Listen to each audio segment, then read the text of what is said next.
Good morning, we're live, and I will call the meeting to order. I'll have the clerk do a roll call, please. Councillor Shortreed. Present. Councillor Dayu. Present. Councillor Barry. Present. Deputy Mayor Danielson. Present. And Mayor Moffat. Present. Thank you. We respectfully acknowledge that the Township of Algonquin Highlands is located on the Treaty 20 Mississauga territory and in the traditional territory of the Mississauga and Chippewa nations, collectively known as the Williams Treaties First Nations. We also acknowledge a historical shared presence of other Indigenous nations throughout the area. We recognize these original Indigenous inhabitants as the stewards of its lands and waters since time immemorial. May I have a mover and a seconder to approve the agenda? Councillor Dayu and Deputy Mayor Danielson. Moved by Councillor Dayu, second by Deputy Mayor Danielson. Be it resolved that the March 3rd, 2022 council meeting agenda be approved as circulated. All in favor? It's carried. Thank you. Are there any disclosures of pecuniary interest today? Seeing none, excuse me, Mayor's remarks. I actually do have something I want to say today. I wanted to just take a moment to acknowledge the tragedy that's unfolding in Ukraine. I think we're all glued to the news these days, and it's a monumental shift in the global community. The humanitarian plight is particularly crushing, and there's no question that the repercussions of that will be felt for generations. These can only be described, I think, as disturbing times, and I think there's many grim days ahead, and I'm sure council will join me in hoping that the rules of law and democracy prevail over there. So I think it probably goes without saying that the Ukrainian people are on our mind, including many who are right here in our community, and we hope for peaceful days ahead. Could I have a mover and a seconder for the previous minutes? Deputy Mayor Danielson and Councillor Shortreed. Moved by Deputy Mayor Danielson, second by Councillor Shortreed. Be it resolved that the February 16th, 2022 and special and February 17th, 2022 regular council meeting minutes be approved as circulated. All in favor? That's carried. Thank you. There are no public meetings. There's one delegation. We have Corey McKay from the county. So we'll bring Corey.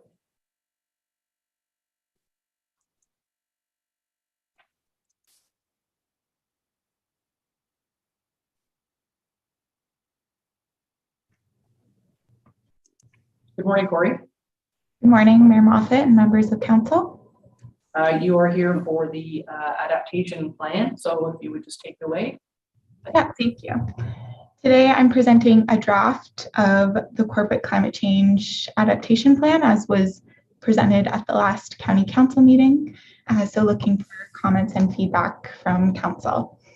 So this is phase 2 of 3 of the climate change planning process, with the first phase being corporate mitigation, for which council approved a plan in the fall of 2020, and for which phase 3 is the community plan, which is in the beginning stages of development. So the purpose of a corporate climate change adaptation plan is to provide a first step for understanding the climate-related risks that impact our municipal operations and services, as well as providing steps to embed resiliency across municipal operations, assets, and infrastructure. So the plan covers things like parks, public works, emergency services, and those climate impacts to private property, businesses, or community well-being will be investigated through the development of the community plan, as that addresses both mitigation and adaptation. And it's important to note that climate adaptation planning is not necessarily new. It just might not have been labeled that way in the past. So this plan builds on years of action from our municipalities addressing severe rainfalls, extreme heat, and intense storms. So the actions in this plan serve as a guide to continue that work. The purpose of developing a plan and the business case for local governments is that local governments are on the front lines of responding to extreme weather events, and this has impacts on both service levels and budgets.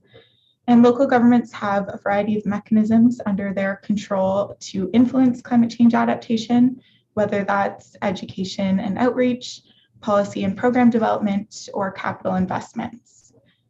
It's also cost effective to plan more proactively. It's estimated that for every dollar that's invested in risk mitigation measures, approximately $6 is saved in future damages. So to highlight some of the local climate projections here in the county, we are seeing and will continue to see an increase in the average annual temperature. So significantly more days above 30 degrees with less snow and very cold days. We're seeing an increase in the average annual precipitation with rainfall concentrated in more extreme events with longer dry spells in between those rain events. We are seeing more intense storms and more variable water levels. So those climate projections have an impact on our municipal operations and services. 16 impacts were identified that were carried on to the action planning stage, meaning that they presented significant vulnerability and risk. So those impacts that have a high vulnerability are those that are adversely affected by climate variability and extremes, so meaning they have a high sensitivity, and where adjustment requires a high level of cost and disruption, so meaning that there's a low adaptive capacity. And risk is a function of both likelihood and consequence. The plan centers on 4 main goals. So first, ensuring that current and future infrastructure is adapted to withstand the impacts of a changing climate, protecting our municipal natural assets and enhancing nature-based solutions, minimizing health risks to outdoor staff and providing resources to the community to improve their capacity to adapt, as well as integrating climate change adaptation into municipal plans and processes. So looking ahead to implementation, it's recommended that priority is first given to those actions that integrate with existing work plans and involve modest operational changes. So things like implementing a climate lens onto staff reports and implementing climate awareness training for staff have been identified as important short-term priorities to ensure that adaptation considerations are integrating into existing work and the work that's already being done.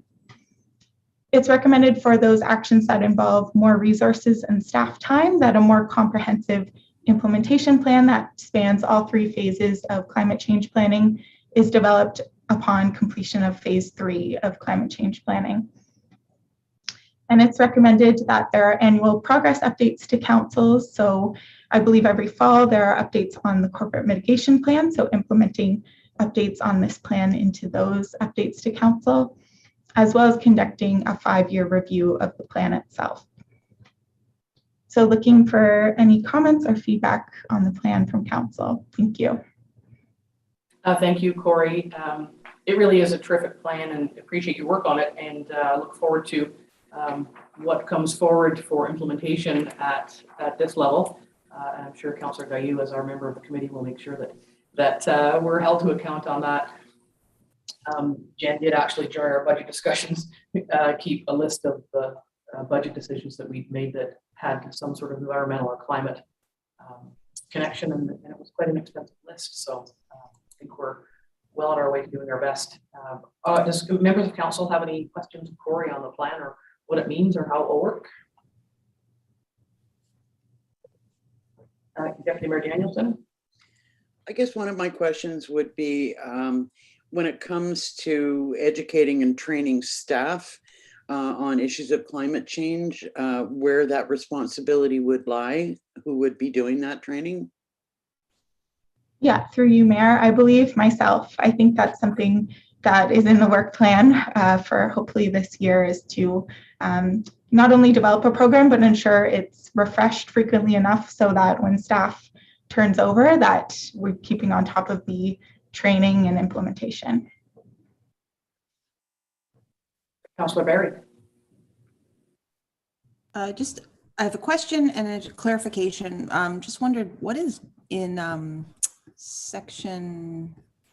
goal 4, currently processing data from bathymetric fieldwork. Just wondering, what is bathymetric fieldwork? And then I have a question. Okay. Yeah, and I'm unfortunately not the expert on that. So that's a part of our flood mapping project. So the work that's being done by the conservation authorities to complete the flood mapping process. So that's the phase that they're in.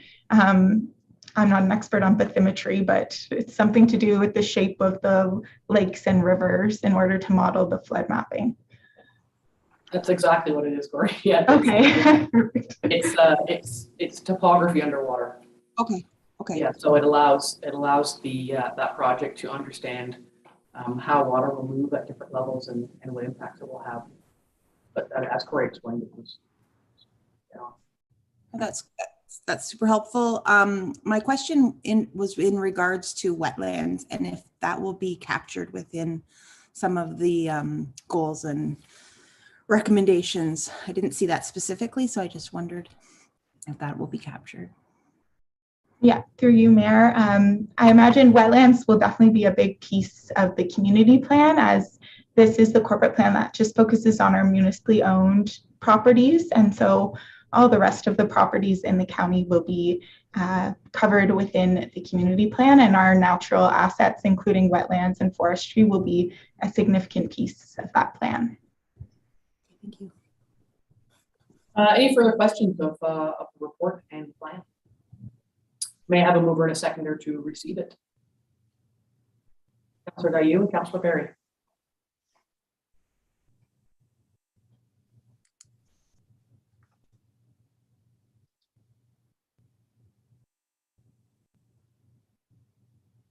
By Councillor Dayu, second by Councillor Berry, be resolved that council receives the delegation from Corey McKay, Climate Change Coordinator for the County of Halifax, regarding the draft corporate climate change adaptation plan, and that council supports the draft plan to be adopted by Alberta County Council and local municipalities. All in favor?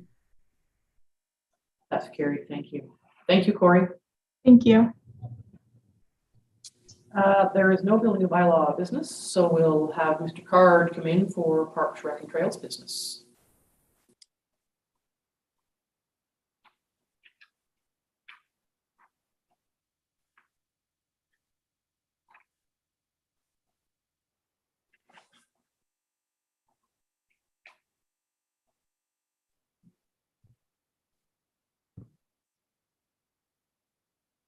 Good morning, Chris.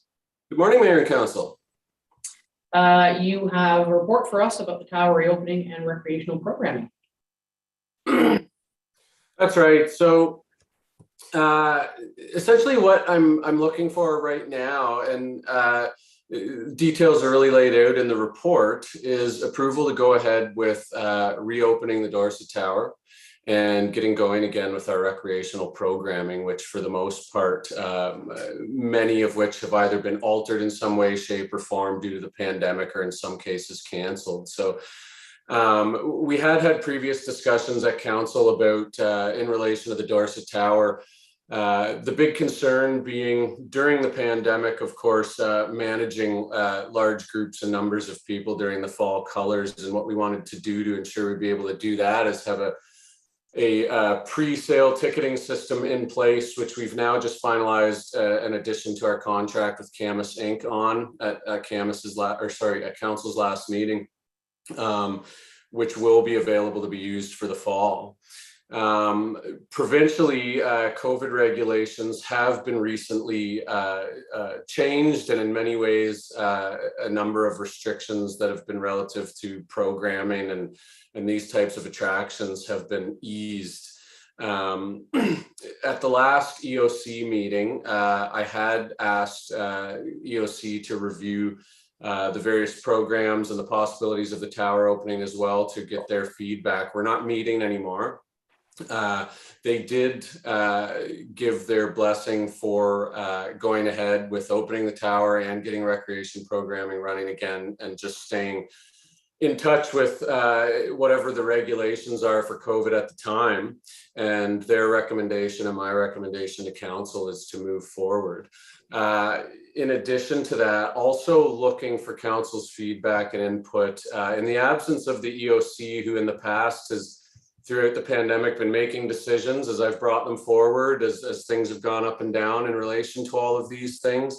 In the absence of the EOC, the decisions are at the council level. So looking for feedback on council, from council on whether or not they'd approve these programs running under the discretion of myself, in conjunction with the CAO, and of course, always in line with any COVID restrictions at the time. And if it's deemed necessary that we have to relook at that, that'd be something that I would bring forward at a later date. Thank you for that. I think just in keeping with the recommendation, we'll tackle the tower first. So thoughts from council on the proposal for getting the tower back open for the season this year, certainly, but around the ditching and culvert replacement. So I think I see some nodding heads there. Councillor Dayu. Yeah, folks have really missed the programming and they've missed the tower.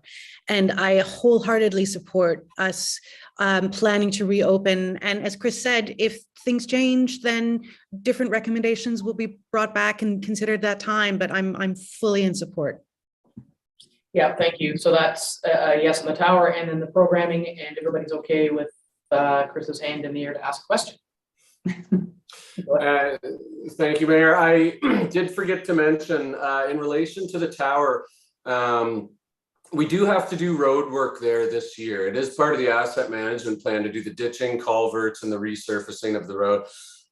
Been having discussions with the public works supervisor who would be overseeing that project, or I'd be working in conjunction with them, and know that our hope is, and with approval from council, that we're going to do that work right after ice out and when ground conditions allow, and then the tower would open after that. So typically we'd aim to open for the May long weekend.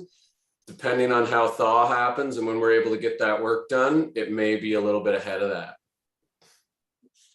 Yeah, I think that's an important point, that the date could be flexible pending weather. But I don't know if that changes anybody's mind on that. Deputy Mayor Danielson.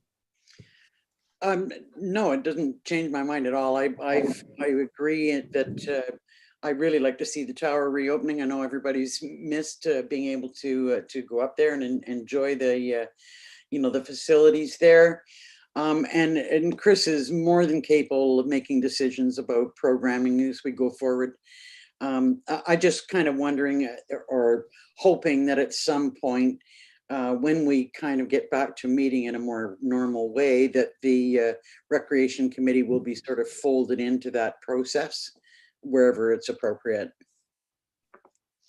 Yeah, absolutely. I think we would get back to the usual processes as soon as we can going forward. Okay, in the absence of any other hands, I'm just going to go with that's full approval, and yeah, so carry on, Chris, and we'll look forward to hearing some more details on dates and timing and things. May I have a mover and a seconder to Councillor Berry and Councillor Shortreed?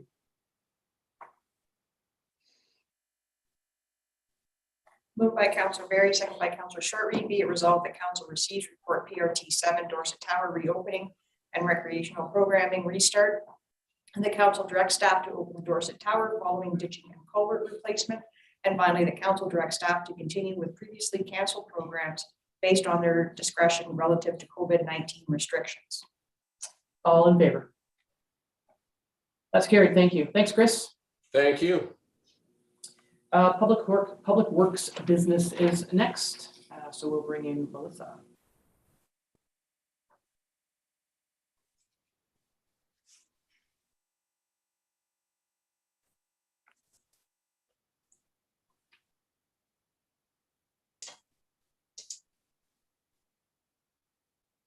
Good morning, Melissa. Good morning, Mayor and Council. You have a report on the household hazardous waste events, which feels to me like it's getting more complicated as we go along. You for group work. Anyway, so tell us about your report. We've all read it, but what you're looking for from us today. Thank you, Mayor. Yes, unfortunately, collaboration does add some complication to things, but hopefully in good net results. So this is following up to the collaborative tender RFP that was put out. So as part of that, we proposed to also offer residents of Halliburton County, so of the 4 lower tier municipalities, the option to be able to attend hazardous waste events in any of the 4 municipalities. So someone from Algonquin Highlands could go to an event in Minden, someone from Dysart can go to an event in Highlands East. This would increase the number of events and the days of events that are available to all of our residents. So we've put together a fairly general intermunicipal agreement, and my thanks to Dysart for putting that agreement together. And it doesn't have any cost recovery. I think that's one element just to note in it at this point, because this is just an evaluation stage. We're just looking sort of at, how many people may attend other events, what might some of the costs. We have no framework to base any of that on at this point, to give any kind of estimates.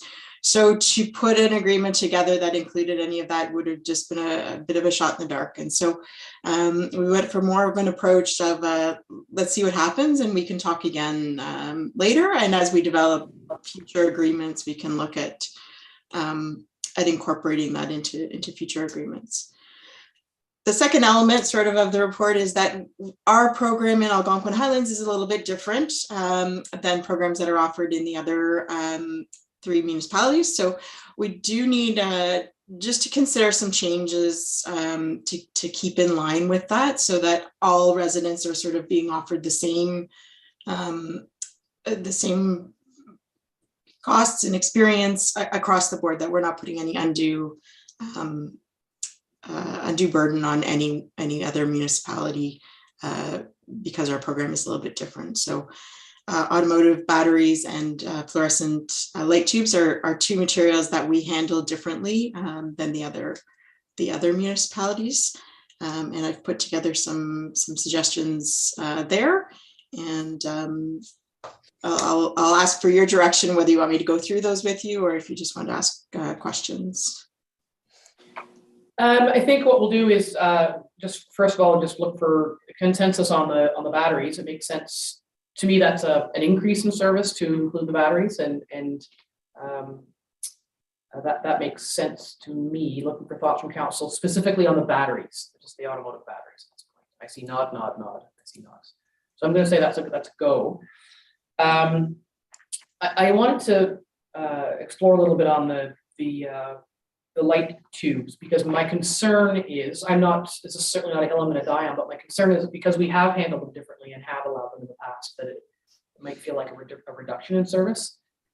Just so wondering about thoughts on that, and also, and I apologize, I am not the person in my household who goes to the landfill. Lucky me, but I had thought we collected them for years in sort of a half-cut barrel that sat beside over the big red bin, but maybe I'm wrong there. But I'm just wondering about if it's going backwards to remove them, or is it a game changer for the collective arrangement? So those are just my thoughts out there in the world. Councillor Dayu.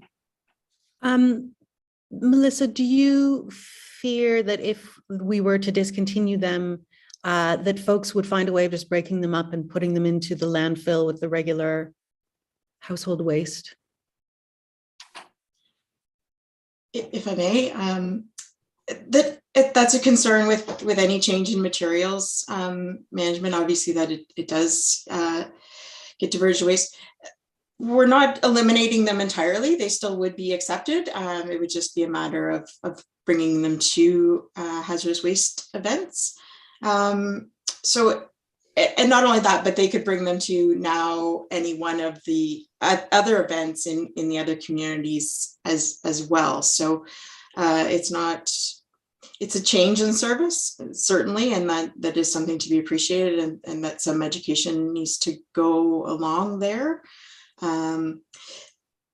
The cost recovery part of our current structure is a bit of a challenge, as you can imagine, because we can't ask Dysart, Highlands East, and Minden to start charging their residents just because we do, and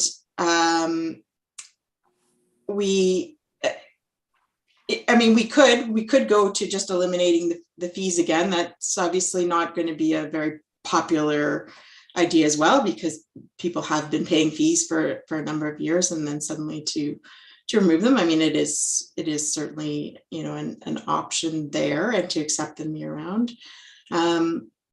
They are a challenging material to handle, and they always have been, and we do have a fair bit of breakage, and there is a lot of staff time involved in handling them, particularly when we get into 8-foot fluorescent tubes. You know, we need a special truck to handle them. They have to be handled very carefully. We have to build special boxes for shipping them. There's a lot that goes into making collection of those materials work. And finally, I'll throw one other little piece in there, and I didn't include it in the report because I don't have any details on it. But lights are actually, fluorescent light tubes are included in, or are to be included in new extended producer responsibility regulations. It's been delayed and delayed and delayed. We're not sure when that's coming along, and there are absolutely no details of what that program could look like. So we might be looking at a return to retail or something along those lines.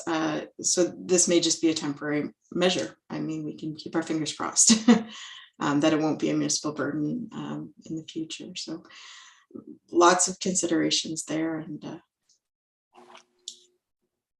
Thank you for that. Looking for thoughts from other members of council on this particular issue. I guess, yeah, I just worry about taking something out of an existing collection stream, and as Councillor Dayu has said, people will, you know, not want to keep them because they are difficult to manage.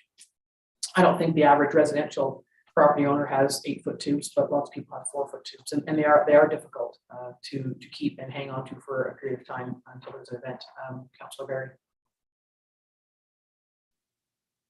My concern is much like Councillor Dayu's, that if we discontinue them, then the use isn't necessarily discontinued. So where do they end up? That's my concern. And will people wait till the hazardous waste days for them?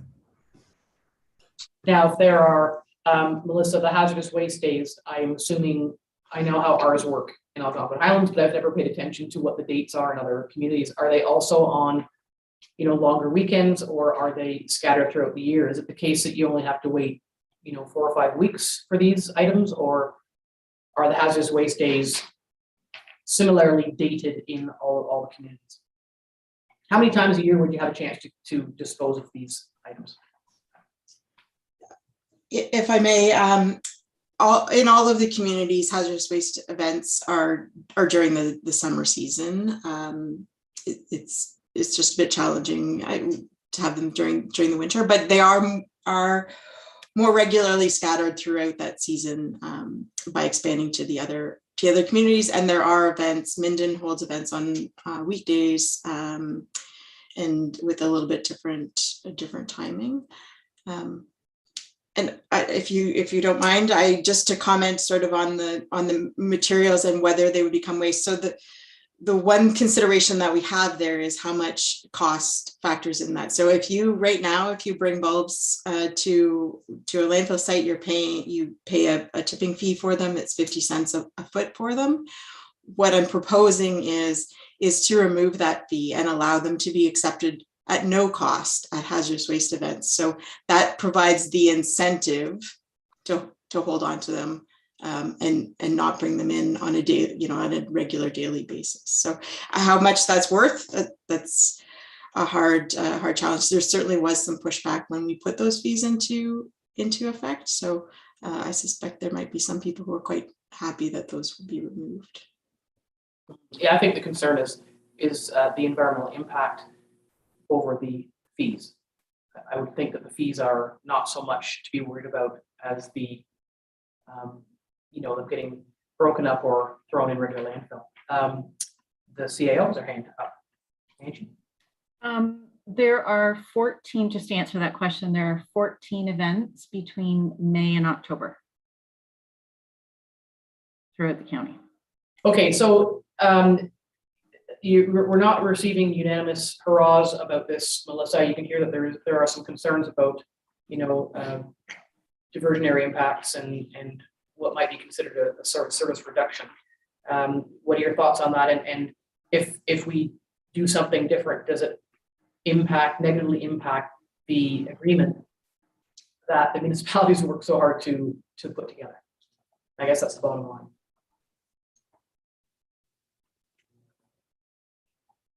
Want me to chime in, or Lisa? Yeah, that question is for you. Yeah, so I feel like there's still a fair number of opportunities to dispose of them. We do tend to get materials, they come in sort of large batches. So people do stockpile them, sort of save them up and bring them in. I think we have some dumping of them, like they're being included in the waste stream because people aren't happy with having to pay a fee for them. So I think that offsets the less timing is offset by the less cost, because it does add up. When you think that's $4 for an 8-foot bulb, and if you've got 2 or 3, it's a $20 cost to bring in a couple of bulbs quite often. So it is fairly substantial, the cost of those, and then our cost of handling them as well. So I think some good education obviously needs to go into it, and like with any change, there's just going to be some management with that. We have the same issue with all of our, we don't accept hazardous wastes throughout the year of any other type. So it would just be putting these materials sort of back where they belong, that they are hazardous materials and they should be handled as such. We do have the additional challenge of Maple Lake, unfortunately, is actually not permitted to accept those materials at this time. So that could be a consideration as well. It would be if we did want to keep handling that all at the 3 sites, we would have to amend that agreement. And that's probably where the bulk of our materials come in. And that's just a long-standing glitch, Yeah, I didn't think I was actually being think if I was crazy there. Just to clarify, they've been included in with all fluorescent bulbs used to be classified as the same. And now there's a more definition between fluorescent tubes and compact fluorescent bulbs, which we are included in our permit. Okay, thank you for that clarification. All right, Council, what would you like to do? The staff recommendation is number 3. And I think Melissa brings us the recommendation based on lots of knowledge and insight into the process. Councillor Barry. I think just given the geography, I feel more comfortable going with option 1. Just in regards to Dorset and Oxtongue, I really don't see the people from Oxtongue coming down to Dysart or Minden or Highlands East for a hazardous waste day. So I feel just number 1 seems to be where I stand or where I land. Thoughts from other members of council? Councillor Dayu. I concur with Councillor Barry. I think this might be one of those cases where we just have to accept the added work and cost for certain activities, this being one of them. I don't say it lightly though, because I hear what Melissa's saying and she is suggesting option 3 for very good reasons, but my gut inclination is option 1. Deputy Mayor Liz. I have to agree with option 1. Okay, well, that would be Councillor Shortby. Did you have any comments to make at this time? I was going to go with option 1 as well. Oh, there you go.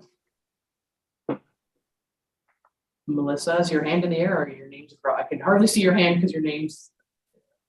Just a clarification. So option 1, accepting them at Oxtongue and at Dorset with the fee still in place, correct, 50 cents, but not accepting them at Maple other than at the hazardous waste events. Is that where we're at? Sorry, I just realized I didn't clarify in my description there. That's certainly what I heard, and I mean, we can beat this to death, but my choice would have been option 2, because I see it as, it doesn't matter, there's a majority for number 1. Maple Lake is the biggest landfill, receives the most, the greatest amount of traffic, but anyway, it would appear that number 1 is the option. Melissa?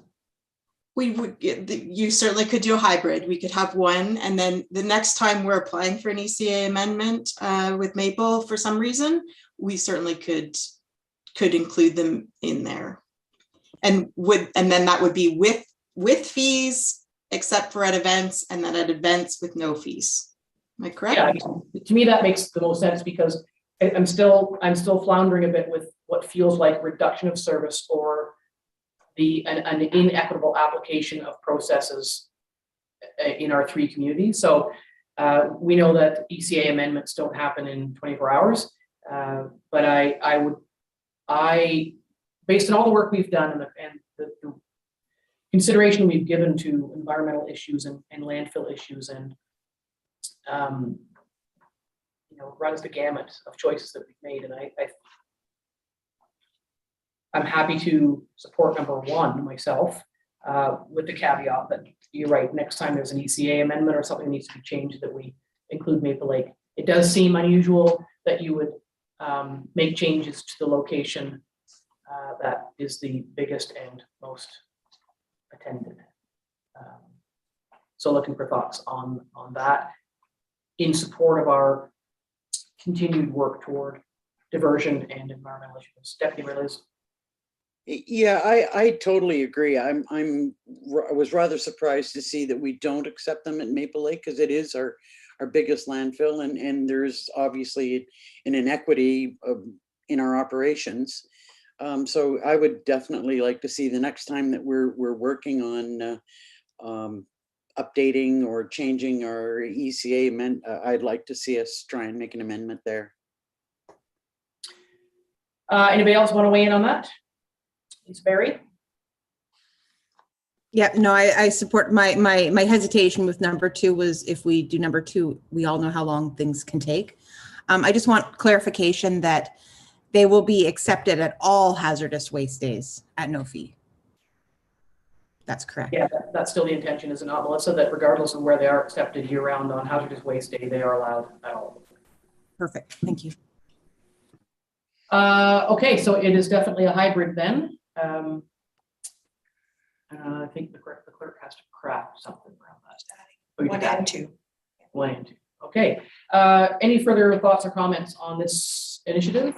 May I have a mover to seconder? Deputy Mayor Danielson, Councillor Gaillou. Moved by Deputy Mayor Danielson, second by Councillor Dayu. Be it resolved, Council acknowledge receipt of Public Works Report PW 722 Household Hazardous Waste Events Intermunicipal Agreement submitted by Melissa Murray, dated March 3rd, 2022. That the automotive batteries be added to the list of acceptable materials for collection at household hazardous waste events for the year 2022. The council directs staff to proceed with option 1 and 2 with regard to the collection of fluorescent and UV light tubes. And further, that the mayor and clerk be authorized to sign the intermunicipal agreement for household hazardous waste days. All in favor? That's carried. Thank you. Thanks, Melissa. Thank you, Mayor. Thank you, Council. Fire service business is next, so we'll bring in Fire Chief.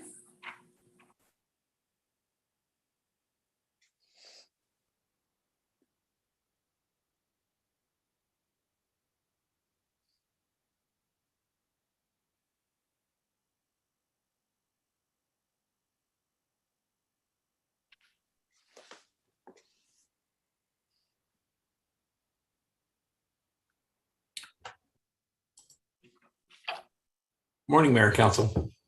Morning, Chief. You have one item for us today. It's the I can't say annual, but the regular agreements renewal with the ministry. Correct. This is the renewal. It comes up every 5 years to council with a yearly review by the fire chief within that 5 years to make sure that it's serving our community best.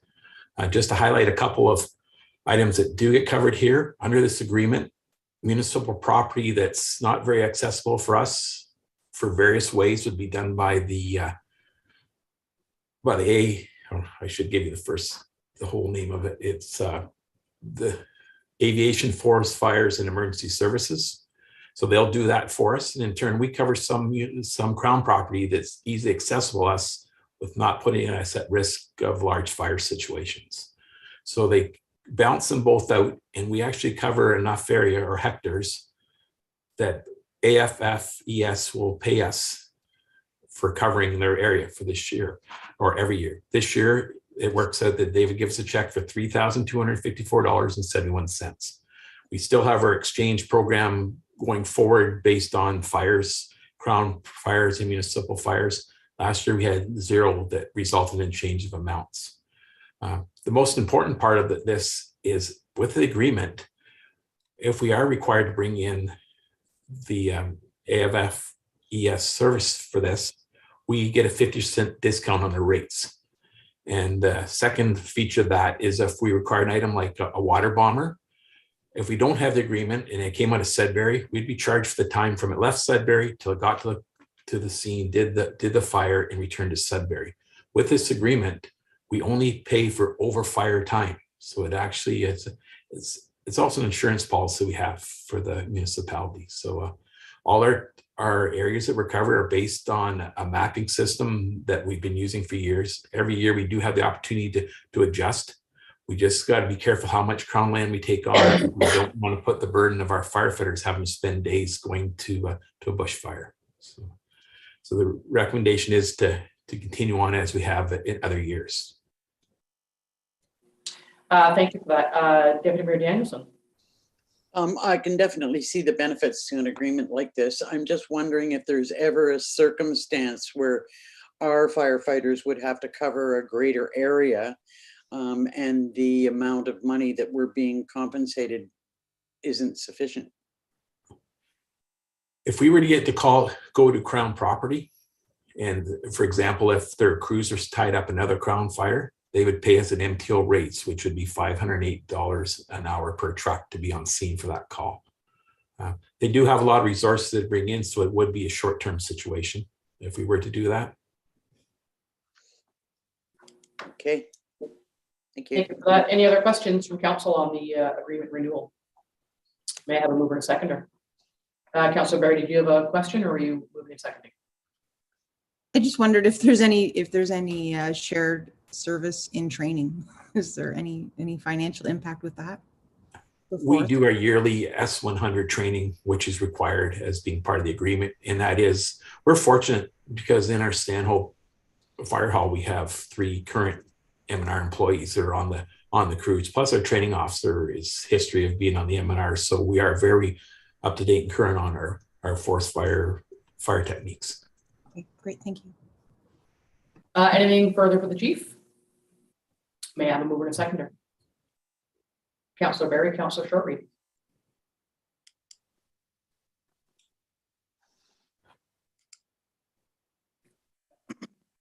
Moved by Councilor Barry, second by Councilor Shortreed.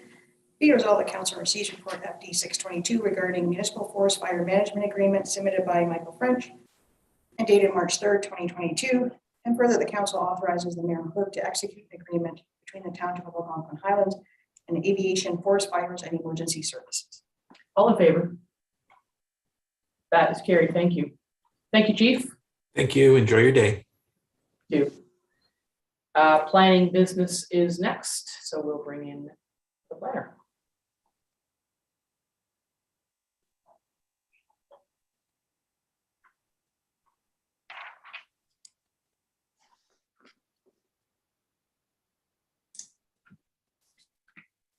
Good morning, Sean. Good morning. A number of items for you. First up is a proposed severance in the name of Smith.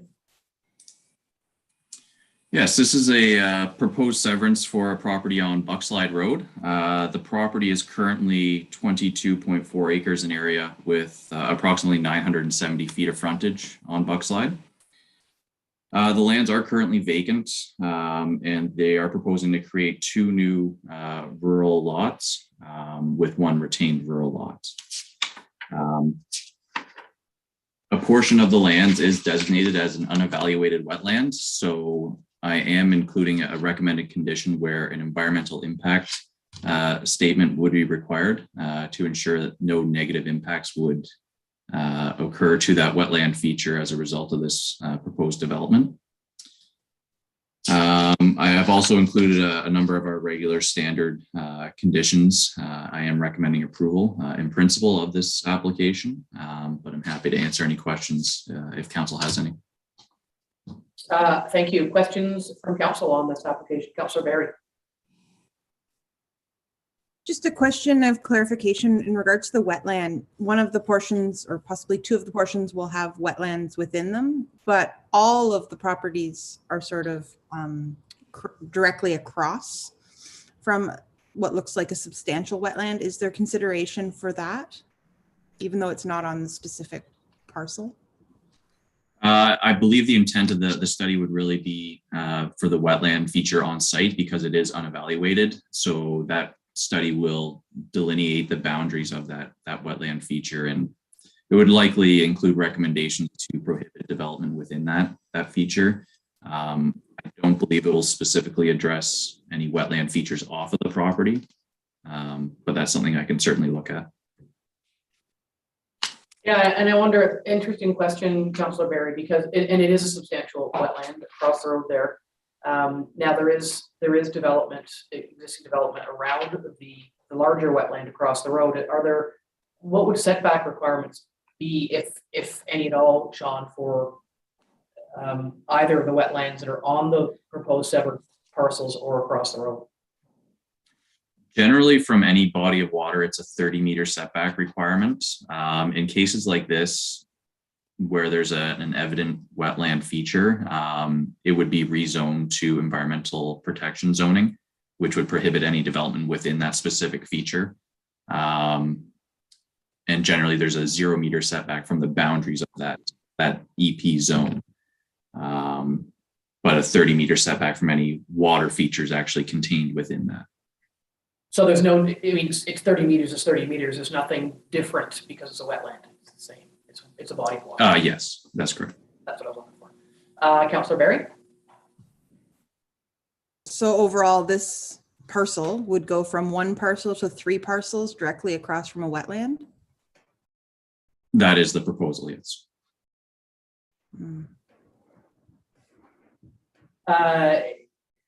Did you have anything else you wanted to say about that? I sense that you do. You're not happy about that. I mean, now's the time to ask your questions of Sean. I have concerns with that, and would like to see as much mitigation that can be done, given that, you know, that's now going to be 3 septic systems potentially. Well, it presumably it would be, what would be if this was a proposed severance on a waterfront, like on a lake that had capacity, would you still have the same questions, or are you of the mindset that maybe like wetlands are more sensitive than, or differently sensitive than a lake? Like, what would be I'm not understanding. I appreciate your concerns, but I'm not understanding what the difference would be if this proposal was on a lake as opposed to across the road from a wetland. I guess my concern is that because it isn't specifically on said property, that there wouldn't be the same mitigation than if it was on the actual property. So yes, similar concerns to on a waterfront, but I think the wetland, I maybe have just a bit more hesitation. Okay. Duly noted, and I would hope that and maybe Sean can speak a little more to it about, you know, the building of septic envelopes would need to be, you know, carefully designed around the wetlands that are on the proposed severed parcels. I don't know, Sean, is there anything else that you need to say to perhaps ameliorate Councillor Barry's concerns there? Yes. So with our planning policies in place right now, it does support development where a property is adjacent to an unevaluated wetland, with the check being that they have to complete this environmental impact statement.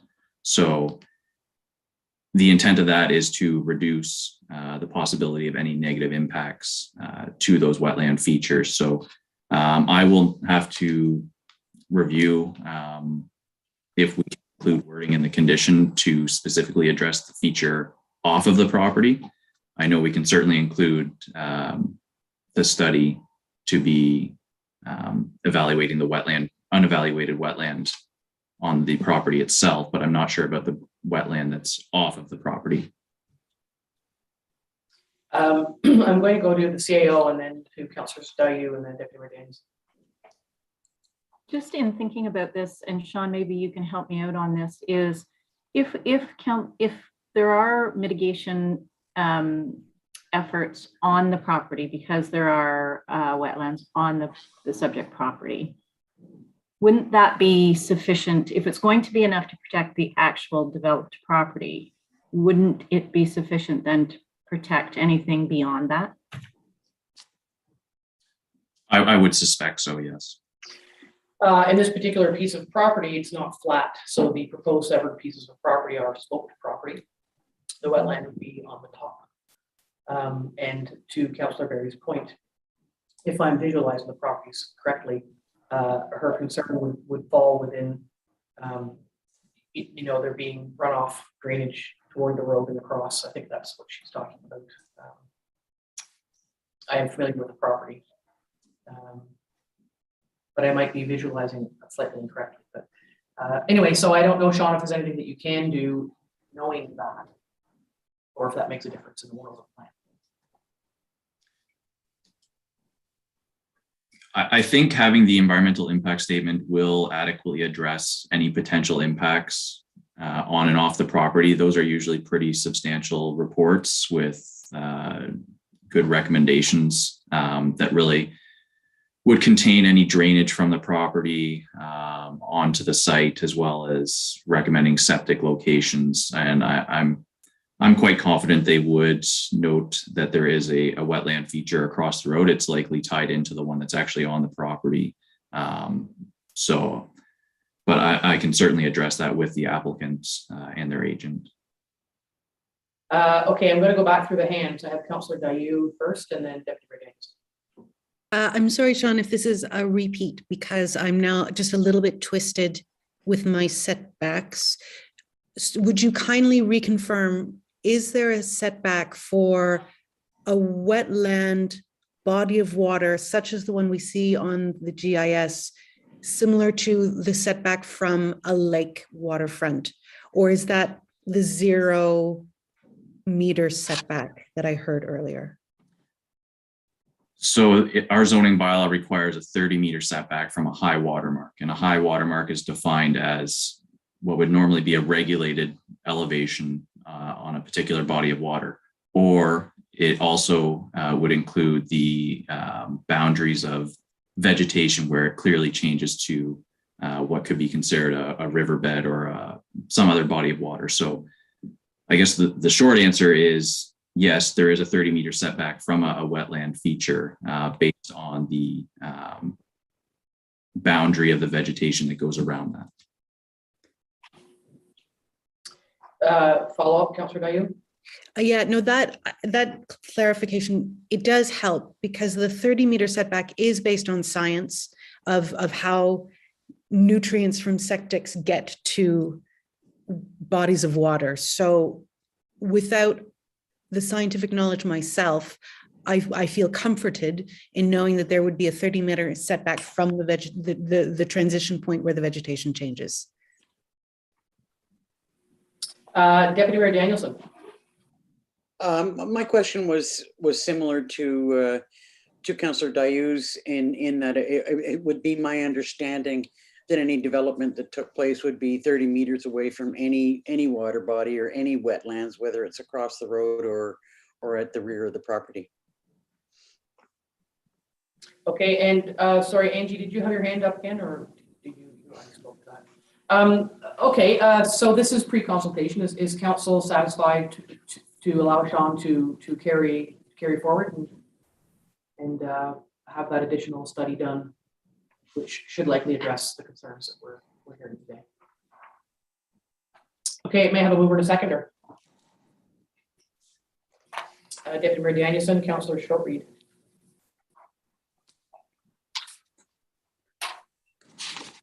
Moved by Deputy Mayor Danielson, second by Councillor Shortreed. Be it resolved, Council receives planning report PL 2222 prepared by Sean O'Callahan dated March 3rd, 2022 regarding proposed severance of lands located on parts of Lot 8 and 9, Concession 7, geographic Township of Stanhope, submitted by Murray Poirier Planning and Associates on behalf of Brian Smith. And further, the Council supports in principle the proposed severance is subject to the following conditions. 1, payment of taxes, including penalty and interest. 2, a copy of the draft reference plan be submitted to the planner of the Township of Algonquin Highlands for review and comment prior to the registration of the plan. 3, settlement of 5% parkland dedication or cash in lieu in the amount of $500 for each of the severed parcels shall be paid to the Township of Algonquin Highlands pursuant to Section 51(1) of the Planning Act. 4, the registered owner shall submit an environmental impact study EIS completed by a qualified professional demonstrating that there will be no negative impacts to the wetland feature or its ecological function as a result of the proposal. 5, registered owner shall submit a site development plan showing the proposed lot prepared by an Ontario land surveyor and based upon any recommendations of the EIS, and which will identify the proposed septic systems and all building and structures, main and accessory, within the required setback areas. And 6, the registered owner shall enter into a severance agreement pursuant to Section 5126 of the Planning Act, RSO 1990, to address any recommendations of the EIS and site development plan. All in favor? That's carried. Thank you. Next up is an application for consent, Monaco and Legacy. Yes, this is a severance application that was originally considered by council for pre-consultation in September of last year. So we've now received the formal application and have been circulated from by the county. This proposal is to sever a vacant lot that's between 2 parcels of land. They would be adding half of this lot to each of the respective lots on either side. It is consistent with the original proposal considered by council in September, and I am recommending approval of the proposal. Thank you. Yeah, these sort of reduced impact applications that seem easy to support. Questions or comments from council? May I have a mover and a seconder? Deputy Mayor Danielson and Councillor Dayu.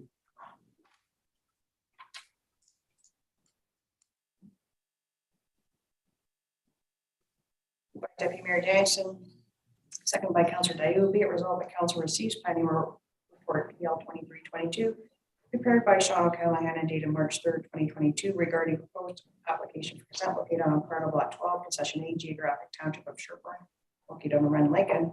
And further, the council approves the proposed severance subject to the following conditions. 1, payment of taxes, including penalty and interest.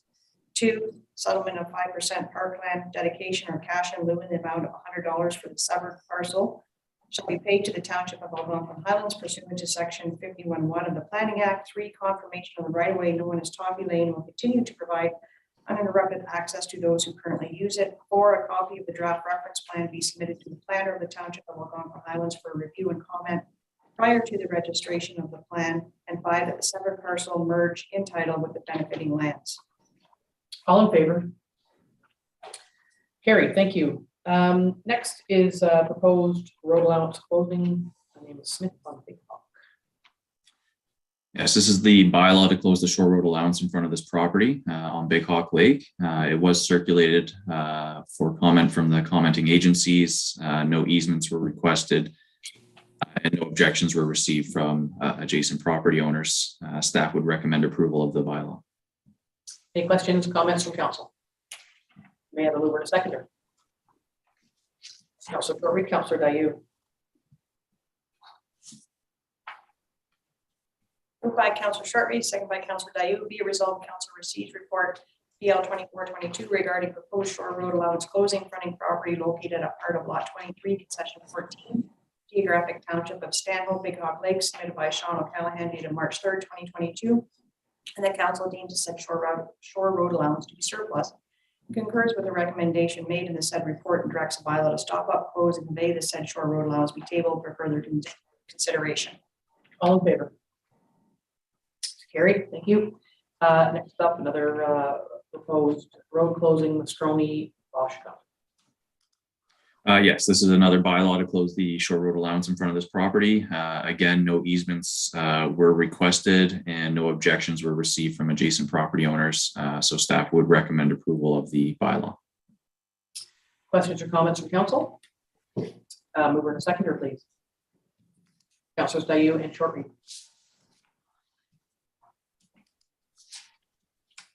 Moved by Councillor Dayu, second by Councillor Short Reed, be it resolved, Council receives report PL 2522 regarding the proposed shore road allowance closing fronting property located at part of Block 15, Section 2, Geographic Township, Stanhope, Washington Lake, submitted by Sean O'Callaghan dated March 3rd, 2022.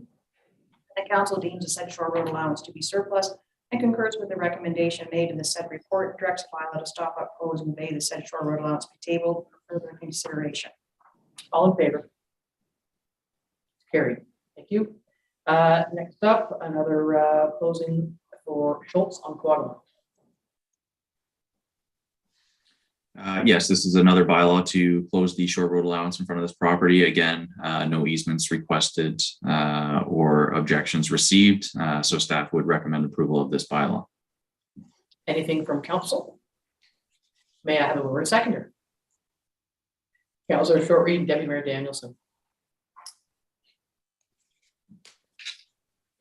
Moved by Councillor Short Reed, seconded by Deputy Mayor Danielson, be it resolved, council receives report PL 2622 regarding proposed shore road allowance closing fronting property located at part of Lot 4, Concession 2, Geographic Township of Livingston, Quadma Lake, submitted by Sean O'Callaghan, dated March 3rd, 2022. And the council deems the said shore road allowance to be surplus and concurs with the recommendation made in the said report and directs a bylaw to stop up, close, and obey the said shore road allowance be tabled for further consideration. All in favor? That's carried. Thank you. And again, for closing on Maple Lake, Barry Bobcat Limited. Yes, no easements were requested on this application as well, and we did not receive any objections from adjacent property owners, and staff would recommend approval of the bylaw. Any comments, questions? Mover and seconder, please. Councilor Short Reed, Councilor Barry.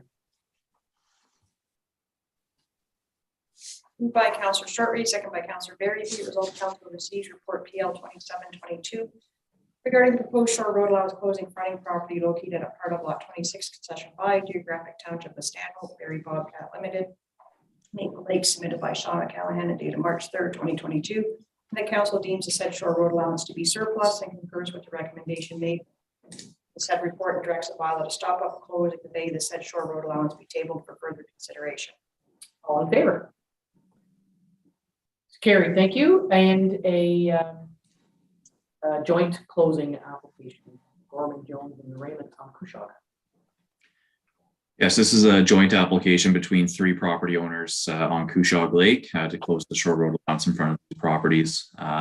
They are all developed properties. But at this time, there's nothing that would suggest we should not proceed through the regular process. So that's what staff would recommend, that we do, in fact, proceed through the regular process to close that short road allowance. Any questions from council? May I have a mover and a seconder, please? Councilor Short Reed, Deputy Mayor Danielson.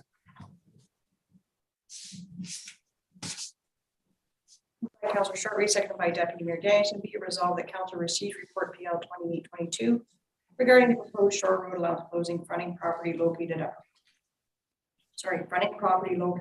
part of Lot 3, Concession 2, Geographic Township of Stanhope, Cushog Lake, submitted by Sean O'Callaghan, dated March 3rd, 2022, and the council approved in principle application OSR 82 ABC 22 made to stop us close and pay the said shore road allowance, and that the applicants are requested to proceed in accordance with the shoreline road allowance closing procedure. All in favor? Carried. Thank you. Thank you, Sean. Thank you. Next up for us is external board meetings, and I don't think there's anything that anybody has to say about any of them. Just scanning the screen here. Okay, the next up is under general business is the community safety and well-being plan. I think as folks know, this has been a couple of years in the making. The request today from the county is to approve to delegate authority for the ongoing administration of the plan to the county, and also to approve the 7-member detachment board concept. The plan, and this is a short recap, the plan and the board were both dictated by the province, and the idea is that the development of the community safety and wellbeing plan involves a number of community organizations and agencies, mostly provincial, that will work toward the established goals in the plan for community safety and well-being. And let's not kid ourselves, the plan is huge and has some, it's been said that some of the goals are rather lofty and perhaps unachievable, but you have to have a goal, I think. And then the detachment board is the safety and well-being plan is meant to inform the detachment board, and the detachment board's responsibilities are substantial. And the detachment boards are going to cost money to run, and since policing is a municipal responsibility, those costs, whatever they turn out to be, will be borne by the 4 municipalities. And so the board, there is not yet any direction from the province on the boards on getting them going. There's some also significant training that has to occur for board members, and that's not available to us yet either. So we're kind of in limbo land at the moment around that. The plan, the community safety and well-being plan, because it is a big job to stitch together the various pieces. The county has approved what we're calling a navigator, somebody who will work on making sure that runs smoothly and that the goals and objectives are addressed as well as possible. And then that again will feed into the detachment board. The detachment board is different than how policing has been done in the past, and provides the board for involvement in such things as the hiring and reviews of detachment commanders and the building of a policing plan for a community. So it really is quite a big deal. So the meetings have all been happening with the consulting firm over the last year or so, and you've been presented with the plan, and the request from the county is before us for approval. So looking for support for that, but we'll go for any questions first. Councillor Dayu. I'd like to say thank you very much to the county for inviting us to the presentation on this. I thought that was really helpful, and I'm very happy to support the approval. Yeah, thank you. Yeah, but sometimes in those situations, the county's done that a couple of times, and it just makes it easier to present en masse than it does to have somebody go to each township. Then everybody gets to hear the collective questioning and conversation. So we found value in that, I'd say. Any other comments, thoughts, questions? And seeing none, I would ask for a mover and seconder. Councillor Shortreed and Councillor Berry. Now, before the clerk reads that resolution, just something I'd like to add is I did circle back. I've been the county's lead on the local safety wellbeing plan and the detachment board, and upon the approval of the plan and the board, the same report as we've seen today at the county, crossed my mind that we'd made some decisions at the county that needed maybe a bit of a circle back. And I apologize, Deputy Mayor. I'm sure that Mr. Rutter has let you know that I'd spoken to him about, we had said that what the composition of the detachment boards would be, but we didn't say how that was going to happen. So is delegation, or sorry, appointment. So the mayors are appointed to the detachment boards, or they're designated. So, but we didn't clarify whether designate meant because somebody was on holidays, or because they were going to give that role permanently to another member of their council. And if they were going to do that, what are the criteria for being on a detachment board? I know that there's some concern that it's being overstated, but being on a detachment board is not like being on a recreation committee or chairing the soccer league.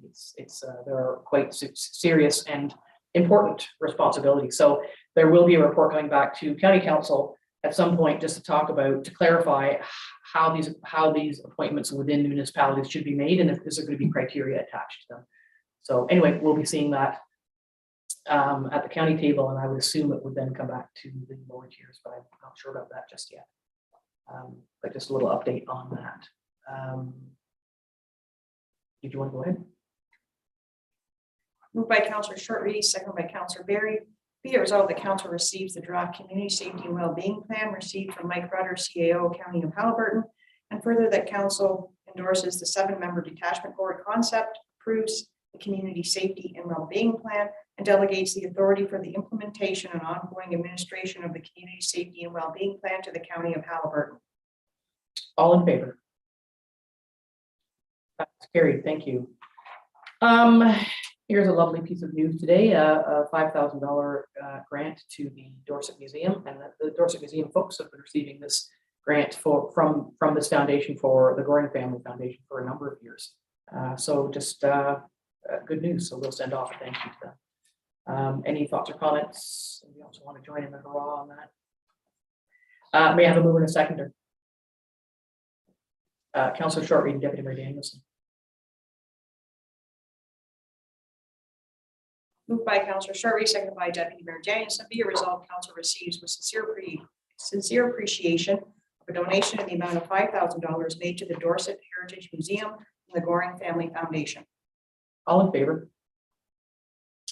That is carried. Thank you. I'm going to suggest we have a break before we, our next item of business is circling back on the budget discussion. So if we take a break till it's 10 past 10:30. A little bit of a longer break, but nice to go by the quarter hours. Great, we'll take a break and see you back here at 10:30. Thanks.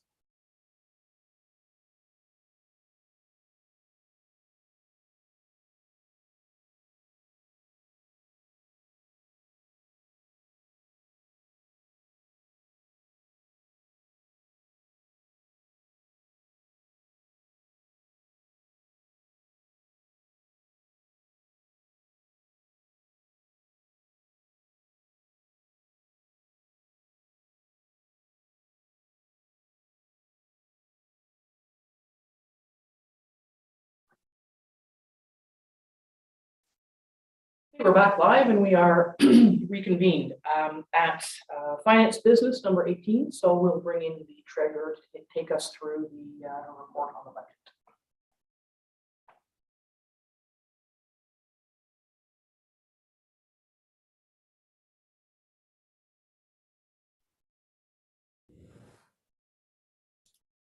Good morning, Jeannie. Good morning, Mayor and Council. We are circling back on our excuse me, budget discussions, and you've got some documents here. And can you take us through your report on the final summary? Yes, thank you. So this is a report just to give an update of where we landed with our initial budget discussions on the 16th and 17th of February. So the items that were reviewed and approved at those meetings included the additional cost for the zero-turn mower, which is no additional cost to the levy because it's funded from reserves.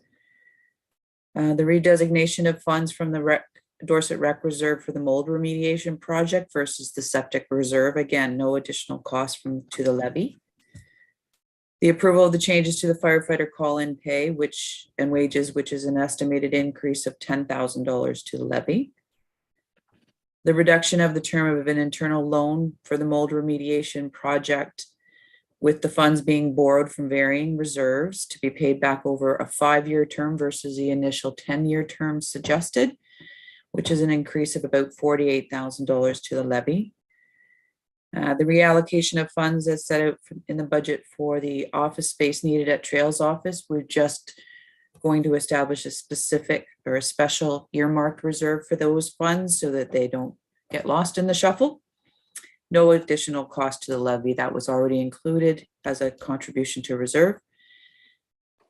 The addition of the costs for a estimated 2-year project or up to 2-year project for the airport development plan. And that was an increase of $25,000 to the levy. And then council decided to remove the cost related to the AVL software purchase and maintenance fees. The software purchase itself was being funded through the reserves, but there was an estimated annual maintenance fee of about $4,200 that was funded through the levy, which was now reserved or removed. So there was one item that was discussed at the time, but a decision wasn't completely found. And that was related to the cultural plan. So that's kind of where we left off here.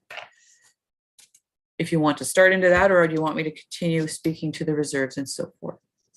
Let's, excuse me, let's go back to those two. I think there's another item I want to circle back on as well.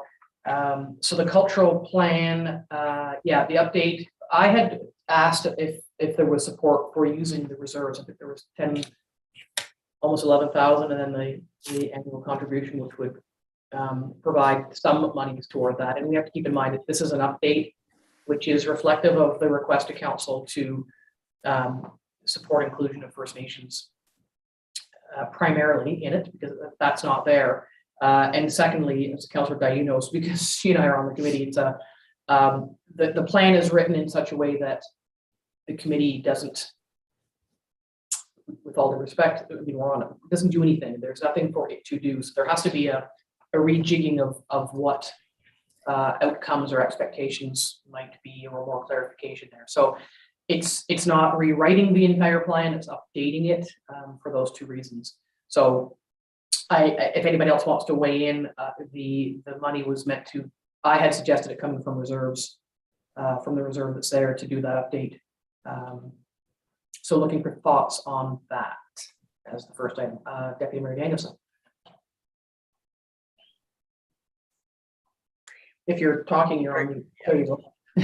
I definitely agree with the need to update the cultural plan to include Indigenous history. I think that that's a serious shortfall in the plan that we've got. What concerns me is that even though it's an update of an existing plan, I don't think that what's remaining in reserves is sufficient to cover the cost. Knowing what we normally have to pay for consultants to look at plans. So what are other members' thoughts on the amount of money? I mean, the committee would need to, committees aren't meeting yet, so we have a bit of a reverse domino effect that the committee has to be the ones to address the challenges they're facing as the ones trying to implement the plan, which would feed into whatever process is determined for the update. So until such time as the committees are meeting and that group can be consulted on that, there could be a delay, but I suspect that committees will be meeting soon. I did ask we're having an update on committees at the next council meeting, so maybe we can get that moving for all of our folks who volunteer. Councillor Dayu. I would be in favor of funding that through reserves, which would allow the committee to meet, have a good old talk about what they think has to happen. I'm sure there will be a consistent response that we should start including First Nations. That is not in doubt, but the nature of the rejig might be different from what we've spoken of at budget. I'm sure the folks on the committee have other ideas too. So if we earmark that from reserves, then perhaps the committee might come up with a brand new idea or wish to delay it for a year or whatever it might be. And then the reserves just stay in reserves. If that's the case, there's no change anywhere. It just gives a bit more flexibility, I think, to the process. Yeah, and I want to explore that a little bit, because I think if council gives a direction to have the plan updated, then the committee can participate to a certain extent in that. But the committee wouldn't, unless I'm misunderstanding what you just said, like the committee wouldn't just say, well, we're not ready. The committee, if council wants it to happen, then it needs to unfold that way. So can you just clarify, were you saying that the committee would make the decision on what happens next? Because I wouldn't think that would be the case. They would participate in what needs to happen based on the challenges that, we keep saying they, but you and I are on it, so that we are, as a group of people, are facing with this document that doesn't seem to work so well this many years in. So if council says we'd like the plan updated, I don't know that the committee can say we're not ready or we don't want to, because it's our decision. It's kind of where I'm going with that. Jen? In which case, I think I would be in favor of delaying our decision until we've had an opportunity to speak to the folks who would be involved in that. I appreciate it wouldn't be their decision, but it would be very helpful to hear their feedback and level of interest. So, yeah, sorry, I feel like we're on a bit of a disconnect here. So if the cultural plan needs updating, which council has already supported that it does, then it shall be updated. But you're right, it can't be updated. That work can't start until the committee feeds into that to say, well, here's what's not working for us, or here's what may have changed. And then that information then goes out to RFP, or is included in RFP or whichever process we're going to undertake to have it done. So I'd rather almost try for two birds with one stone, agree on the plan needs updating, which we've done, sort of get it moving and merge with the anticipation of committees meeting again. So it's realistic that, or it's possible, I suppose, that in a couple of months the committee could meet and have and start its internal conversations. If we delayed our decision and any monies around it, then if the committee said that's great, let's go, it would be a delay on the other side. Well, now we have to wait till next year because we didn't budget for it. Because if we take the money from the reserves, then, and to Liz's point, you know, add some in or consider some extra to accommodate what might be needed. If it doesn't happen for whatever circumstances, then it's sort of no harm, no foul, because it's probably mostly reserves. See that way of thinking. Get going and don't do it if circumstances provide for that. Deputy Mayor Liz.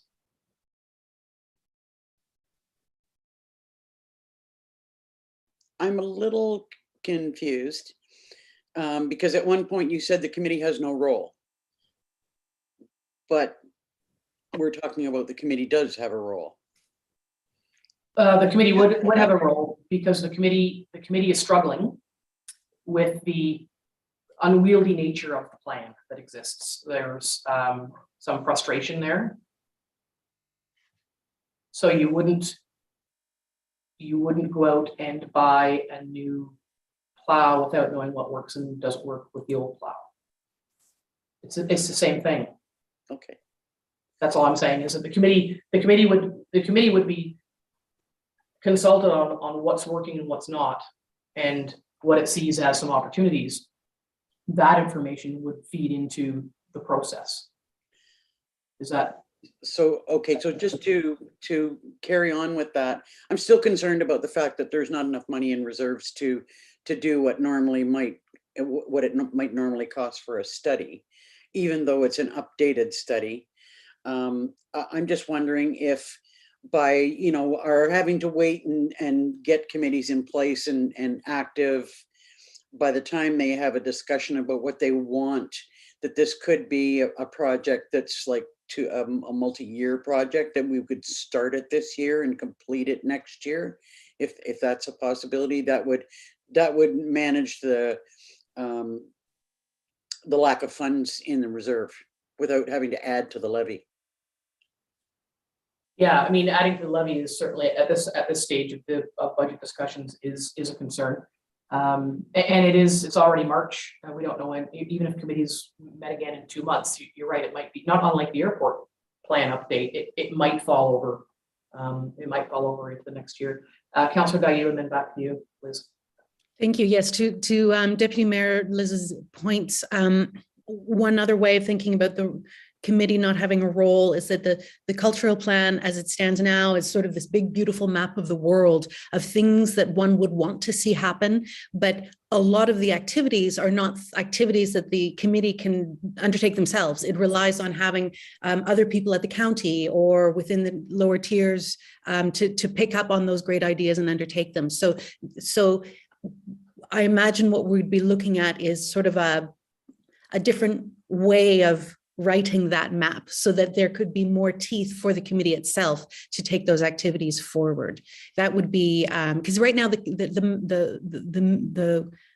plan doesn't really have a home, so to speak. It's sort of out there and cross-cutting. And to your other point about the study, for me, I would see this more as an update to a plan rather than a study that would require a certain amount of money to go out and seek new information. There would be some of that related to the First Nations piece, but it's not similar to other studies where we need, I would believe, a consultant to go out and do a whole host of work and bring it on back.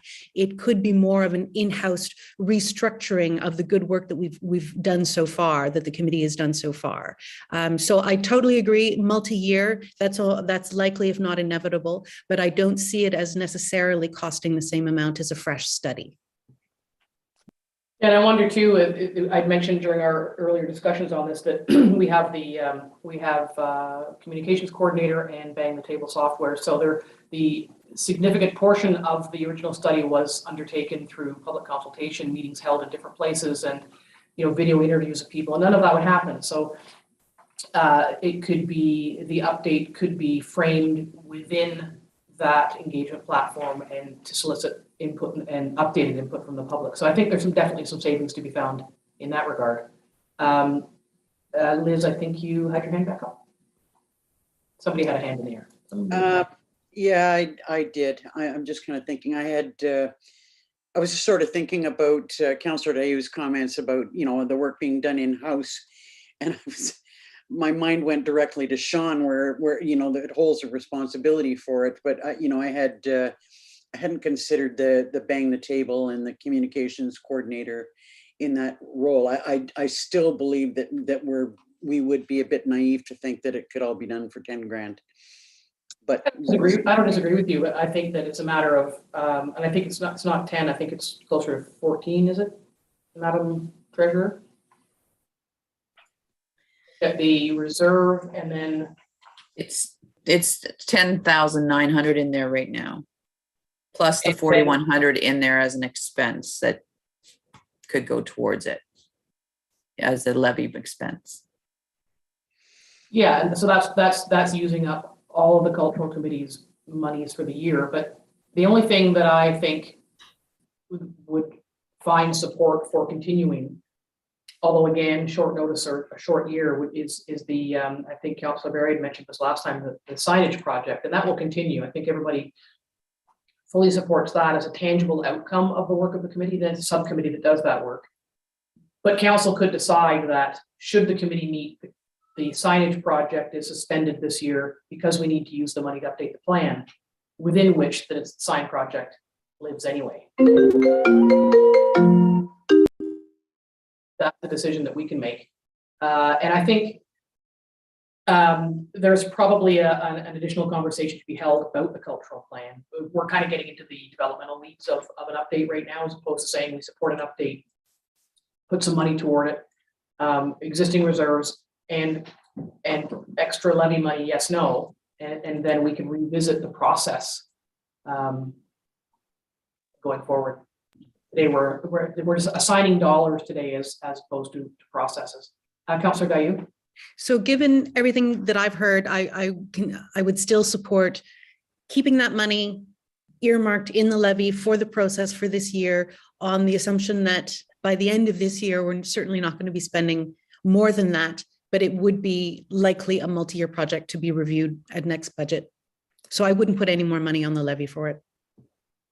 Yeah, I think I agree with both of you. And given the year and the timing, and the committees aren't meeting and need to get back up to speed, and even if the environmental committee, even if the cultural committee, could get together in June, July, August, committees don't meet in the summer now or in the fall, and they percolate some ideas.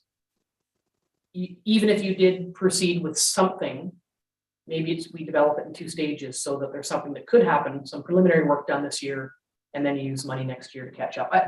There's different ways to approach it, for sure. Councillor Berry. Yeah, I support sort of keeping that money in earmarked for this, whether the project gets finished or complete this year, that's fine. I do think that it would be worthwhile to have a discussion with the other municipalities that have had cultural plans. We all sort of started similar time frame. I think it would be worthwhile to see where the other municipalities are sort of heading, just as a sort of a around the table discussion on anything that we possibly could use as information for moving forward, rather Yeah, I than think I would imagine that that would be part of the process, is that sort of community comparator component where, you know, you see what other folks are doing and what worked and what didn't work, and not reinventing the wheel, as it were. Deputy Mayor Danielson, did I see your hand up there? Yes, just it was a bit of an aside about timing, and I know this is something that we would be talking about at our next council meeting about committees and committees meeting.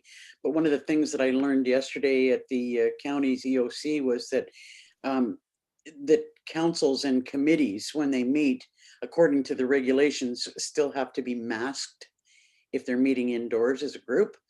And I suspect that there's a lot of people who you know, it's difficult meeting in a group with everybody wearing a mask and you can't see faces or expressions or really, you know, talk. So I suspect it might be a little bit of time before our committees can actually meet freely and speak openly. Yeah, so I did mention just a few minutes ago that there is I've asked for a report, a refresh report on our previous decision about committees, and and not unlike giving permission for Chris to just get programming going when the timing is right. Council, I'd like council to have a conversation about committees so that when the time is right, the trigger can be pulled, so to speak, and get those folks going. But there's some work to get that going. I guess I'm back to the decision today is money for a project, and the parameters of that project, including the ability for committees to meet maskless or not, is for later. So we don't want to make any of those. We don't want to say no now and then afterwards say we should have said yes, which I fear would be the situation. So circling back to, I'm hearing general support for the money to be set aside for the plan update, to be ready for when we can, and then we'll make some more sort of procedural and logistical decisions a little further down the road in this calendar year. It's kind of what I'm hearing how it would play out. That'd be correct. Okay. Jeannie, you have your hand up. Thank you. I just want to clarify. So do you want the $10,000 added to the project center and coming from reserves, or do we want to leave the 10,000 in reserve for now, and the 4,100 that's already in place in the levy for the cultural plan will be where we start, and then once we get to a point where we know what we're doing with the project, council can do a resolution to have the money come from the reserves to fund the project? I mean, we know we want to go down that way. I just don't know if we want to put it in place now or later. I mean, I would put it in place now because I think I've heard support from council for doing it. What we're struggling with a bit at the moment is how and when, but there's a commitment there to update the plan, and then we can talk in further detail about the logistics as the situation unfolds. That would be my preference, but would look to council for thoughts on that. Councilor Berry. I would assume that if for some reason there's a delay or the project doesn't happen, that money would just go back into reserve for moving forward with the plan. Okay, anybody else? Okay, so Jeannie, that's what we'll do.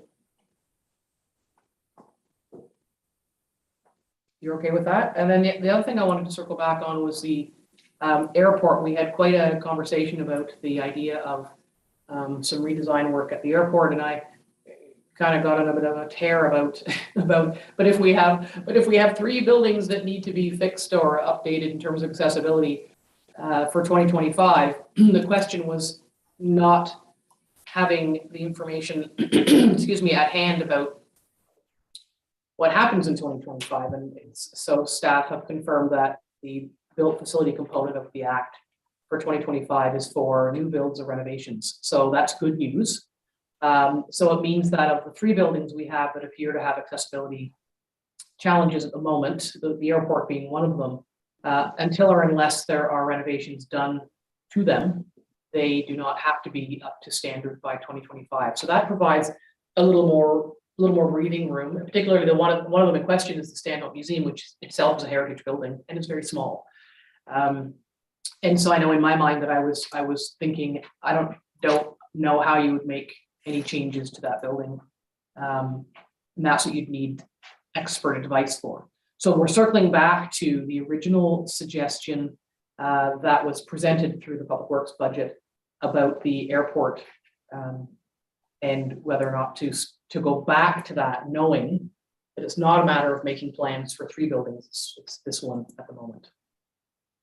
I think that's the question at hand. Councillor Gaillou. The other piece of that conversation, however, was knowing that as we've agreed to update the airport development plan, we may be putting the cart before the horse, or may not, if we did some work to the terminal building without taking into consideration that there might be a part for it to play in the airport development plan moving ahead. So that was my only consideration, was to not put the cart before the horse, potentially. Yeah, and thank you for raising that. And I think that's the piece that needs to be discussed today is whether we save for that rainy day or how we approach this. Because I think that's an excellent point, that we don't know what the plan will say, and you don't want to, as you've just said, put the cart before the horse. Looking for thoughts from council on that part of it. Jeannie, what would the options be financially around that? Because we have, is that still in the budget? We're going to redefine it. That work at the airport for the terminal building? Yeah, it wasn't removed, that part. We talked about it and left it kind of in place because we weren't like it. We wanted to see where we landed with it. So.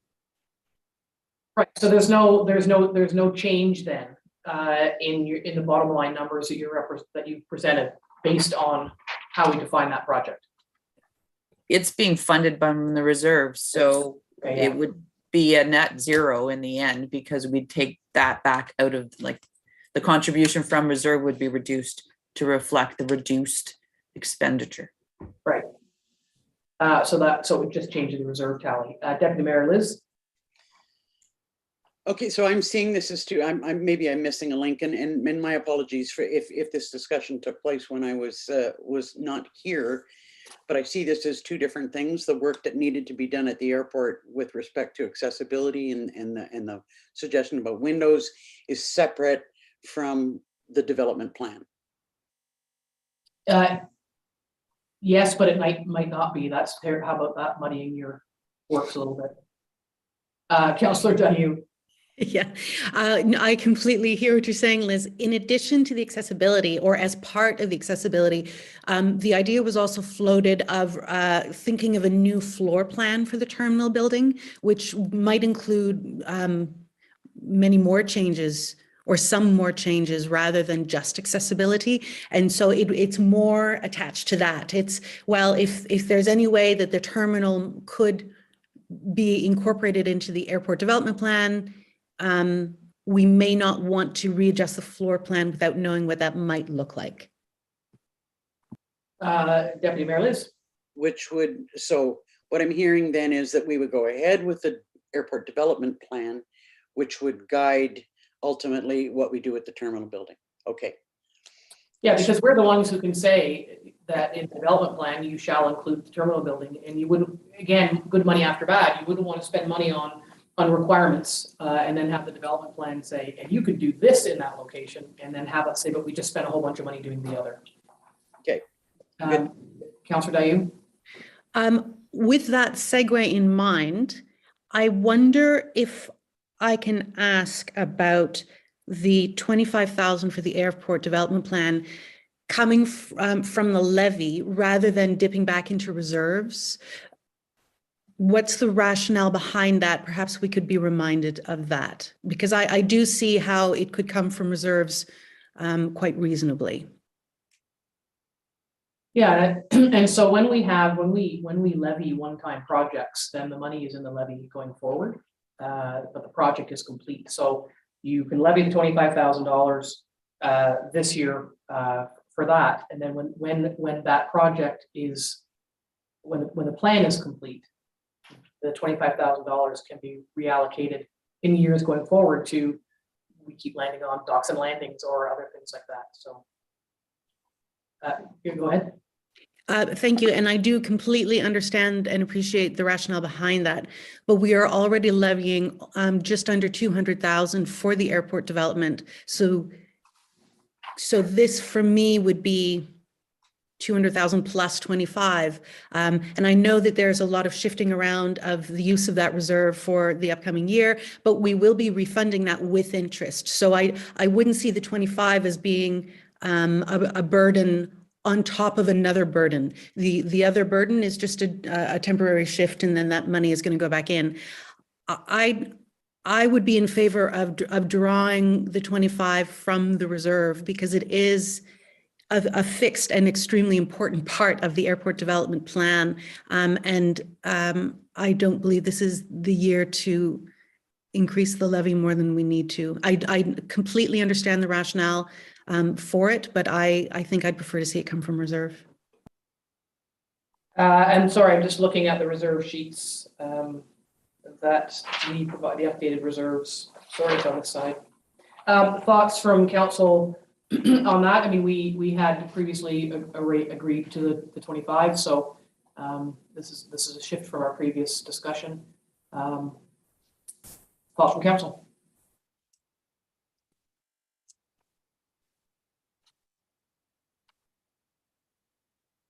Deputy Mayor Danielson. Yeah, I don't disagree. I mean, it's definitely linked to airport development, and that's what the reserve is for overall. So I don't disagree with that suggestion. Because other thoughts?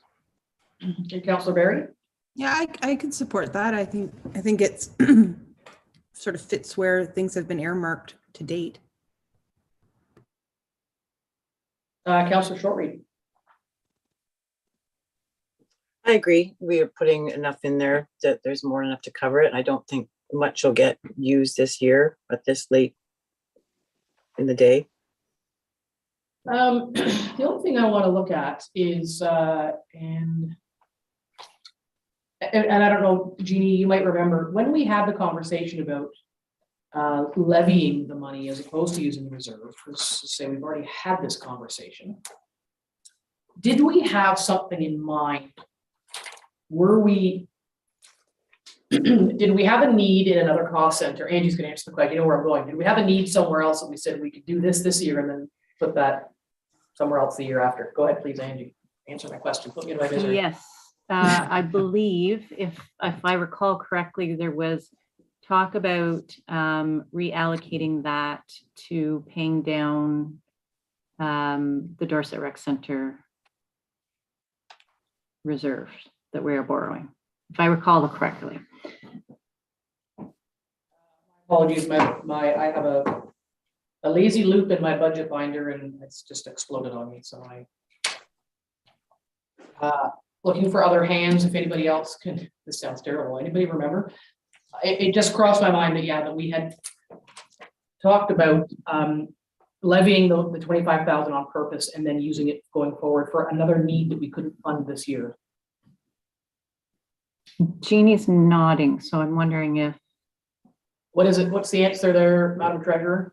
I'm just agreeing with the CAO that was the thought, that it would be there for helping to repay that loan, or if something else should come up too. But I mean, the thought was that's 25,000 that'll automatically be in the levy then going forward for the loan. Yeah, because we said the 197 plus the 25 equals 222. So that means going forward, there'd be 222 levied every year.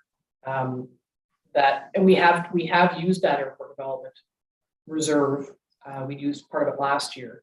But having said that, 197 annually, the airport reserve is ample. And so to Jen's point, you're only pulling the 25 out once. And it's not a huge loss in that regard. So what would council like to do? I think I heard support for going with it out of the reserves as opposed to levy. Just knowing that we can't draw on that $25,000 for something else going forward, whether it's docks and landings or other infrastructure needs elsewhere. Madam Treasurer? I'm kind of seeing where everybody's going with this, and I don't disagree, but my thought is, when we discussed last meeting, we talked about putting more money into docks and landings where we are headed to exorbitant costs. So my thought is, where we are at as in a reasonable level is to, okay, take that money from the development, airport development, because the monies are there, but add 25,000 to the contribution to reserves for docks and landings. So it still remains in the levy, but it's going to a more underfunded situation than the airport. Yeah, and I'm apologizing that I can't remember. I thought it just felt very strong that we had done exactly that, but we said we'll levy it, spend it once on the airport development plan, and we had decided, and then going forward, we would then apply it annually to cost center X. Councillor Dayoud. It is very probably my faulty memory, but I associate that conversation with our conversation about the AVL purchase, that being a one-off purchase of 40,000 for this year plus ongoing costs in the future, and then that 40,000, the part that wasn't from reserve would be dedicated to docks and landings moving forward. I know there was some talk of modernization money in there as well, but that was my recollection that conversation happened over AVL. And the reason being is that I remember the thought I had at the time we were discussing the airport development plan and docks and landings was that in 2 or 3 years, when presumably we've got a really good plan for airport development, then the need to put money aside for that project will cease, and that upwards of 200,000 would hopefully be able to be redirected towards something like docks and landings, because I don't foresee broad approval for continuing to fund an economic development project at the scope of 200,000 every year for the foreseeable future. So hopefully the airport development plan would start to actually bring in income for the township or cease to become an economic burden at that time. So that's where I was with that conversation. Yeah, and I'm sorry, I just don't know. I don't recall. So all right, final answer.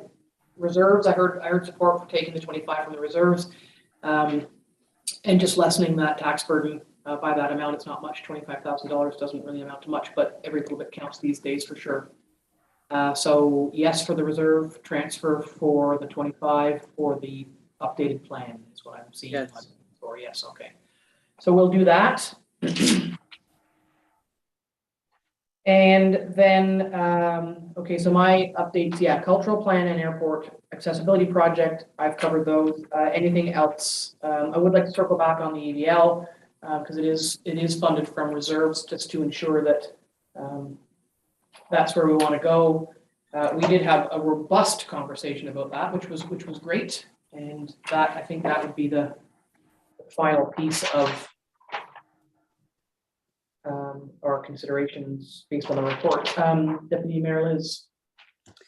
Yeah, that's one item that I did wish to speak to. I understand that there was a hearty conversation that took place during our last budget discussions, but this is a project that I actually support for a number of reasons. I see that there would be efficiencies, time saving for our operators, and I actually see something that this is a project that actually fits quite nicely into our climate plan as well, in that there would be less idling, less equipment stopping and starting. I understand there's a possibility that this could be funded from modernization. And I don't believe that the $4,200 going forward as maintenance fees is exorbitant when it comes to the overall cost of heavy equipment and tandem trucks. Okay, thoughts from members of council on that. Madam Treasurer, do you have something to contribute there? Yes, thank you. I just want to clarify. It was considered a modernization project, but the funds have been allocated elsewhere. There is about 28,000 left to be allocated. So at the last discussion, we thought we could take a portion of it from modernization, and the other portion was coming from reserve. So it's funded either way, reserve or modernization. The $40,000 cost was no cost to the levy. The only cost to the levy was the 4,200, and that's annually. Starting next year. Starting this year and next year. Okay. Councillor Dayu. Yes, and just to bring Deputy Mayor Liz up to speed on one other cost, there would also be an installation cost for new purchases of vehicles moving ahead. So that obviously isn't part of the yearly fee, but it's something that we would look to see in future budgets as we buy new equipment. I understand that. I'm aware of that. Madam Treasurer. Sorry, I just also wanted to clarify something else in relation to the AVL system. Right now, the sand reporting and usage and so forth is subjective by the driver. They have to kind of estimate what they've used on a road or what have you. And then with this system, it'll track the actual usage of sand and so forth. So we'll have more accurate information on sand usage on roads and so forth. And it's all digital. So it's going to save administrative time as well as operator time and so forth. Like it does have its advantages that way as well. Reporting wise, it will make us have better records. Sorry, tongue tied. And is it reasonable to, the reasonable extension from that is that if there's the better reporting will result in more accurate purchasing of supplies and assignment of person power and whatnot? Is there, so there's an updated accounting to be found in that, an efficiency? Correct. You're nodding. Okay. I see hands. I'm going to go to Councillor Barry and then Councillor Dayu. Correct me if I'm wrong. Was there not some sort of digital software installed and supported by council last year? I know it didn't specifically factor in sand, but I believe there was laptops and some sort of digital software that we invested in last year, like Swift or something, Swish or something. I can't remember what it's called. Mesh. Jeannie? Yes, thank you. It was mesh software, and that's more of a working to apply, have people assign jobs and report against jobs and so forth. It's more of a time management software versus actually registering the sand usage and so forth. It would work probably in correlation with it, but it is a separate type of software.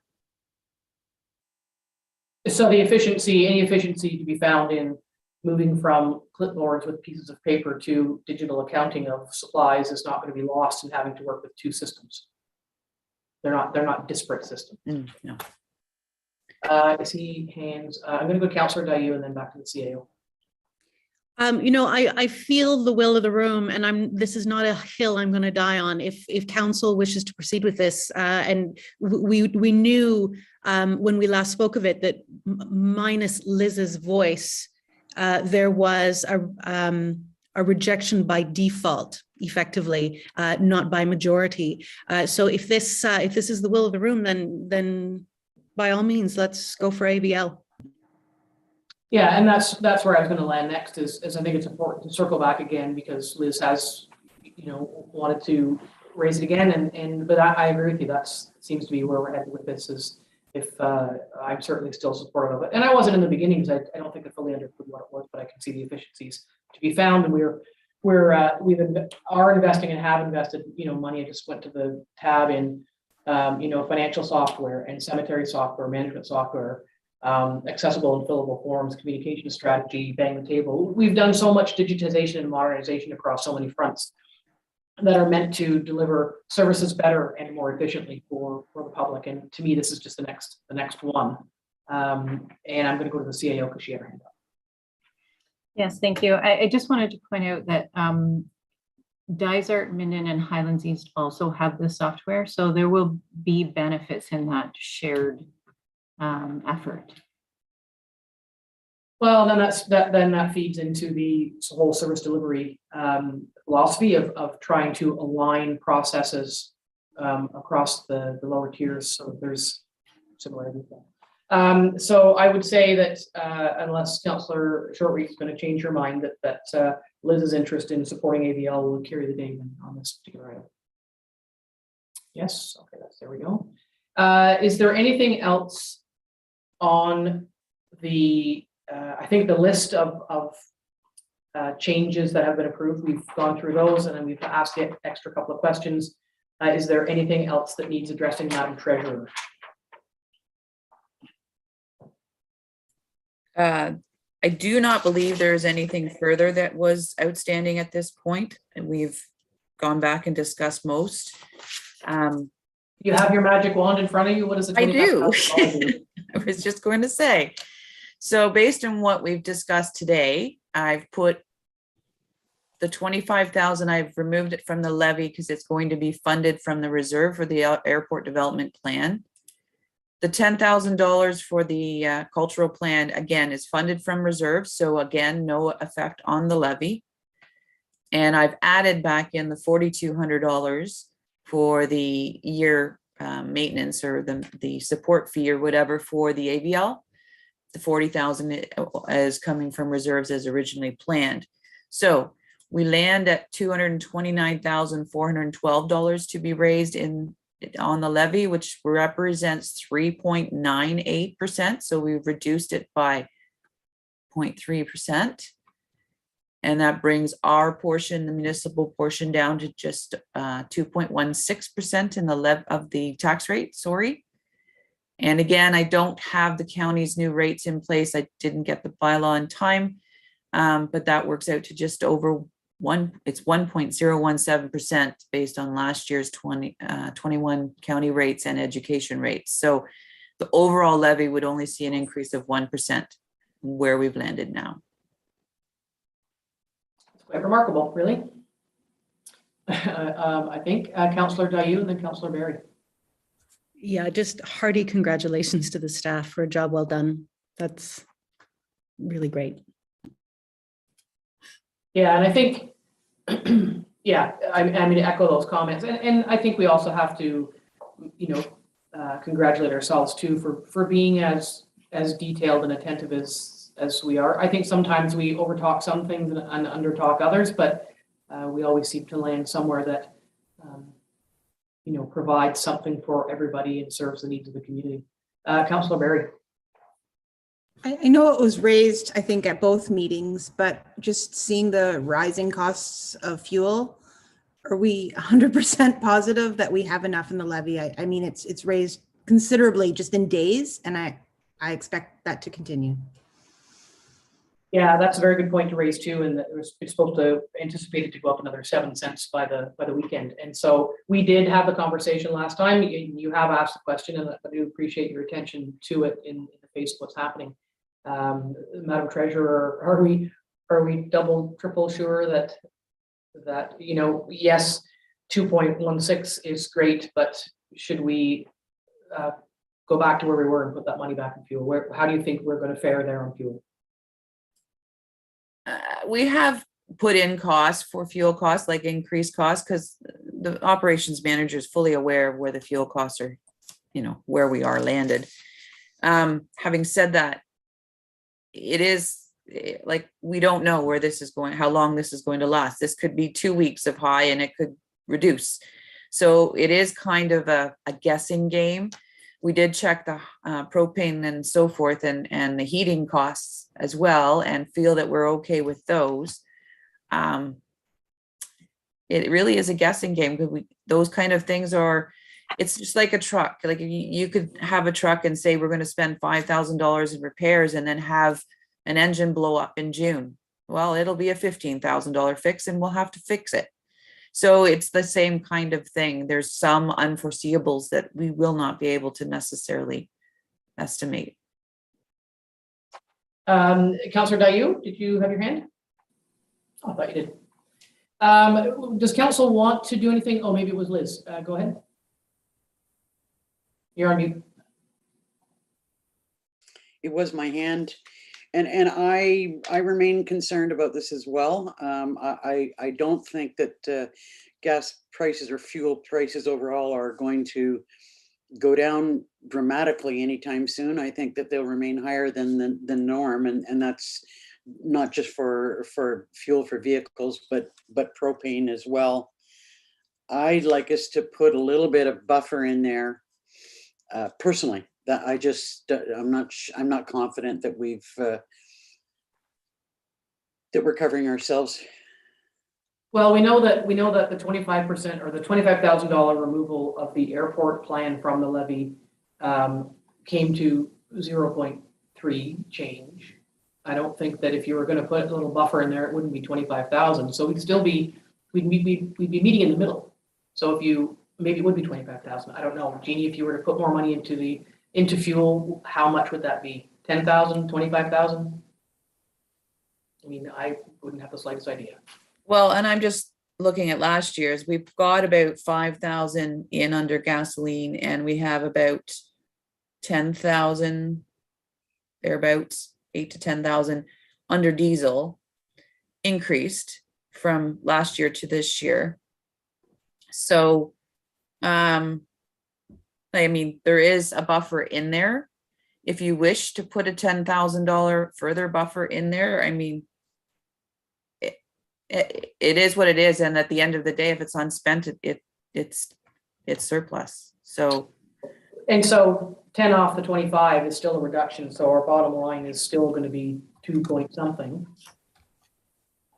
You're going to go to raising 239,000 for 12, which brings us to 4.16% and in the levy, and 2.33% in the tax rate, and just it's 1.098 in the overall based on last year's numbers. So, I mean, you're still at 4%, 4.16. If you want to make it 4.25 or something, like I can do 15.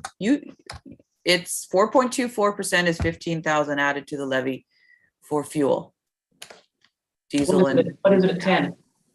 Or well, I just was saying 10 is 4.16, 2.33. Sorry, 4.16 is 10. Adding $10,000 to the levy, increasing the fuel and diesel. I'd be happy with that.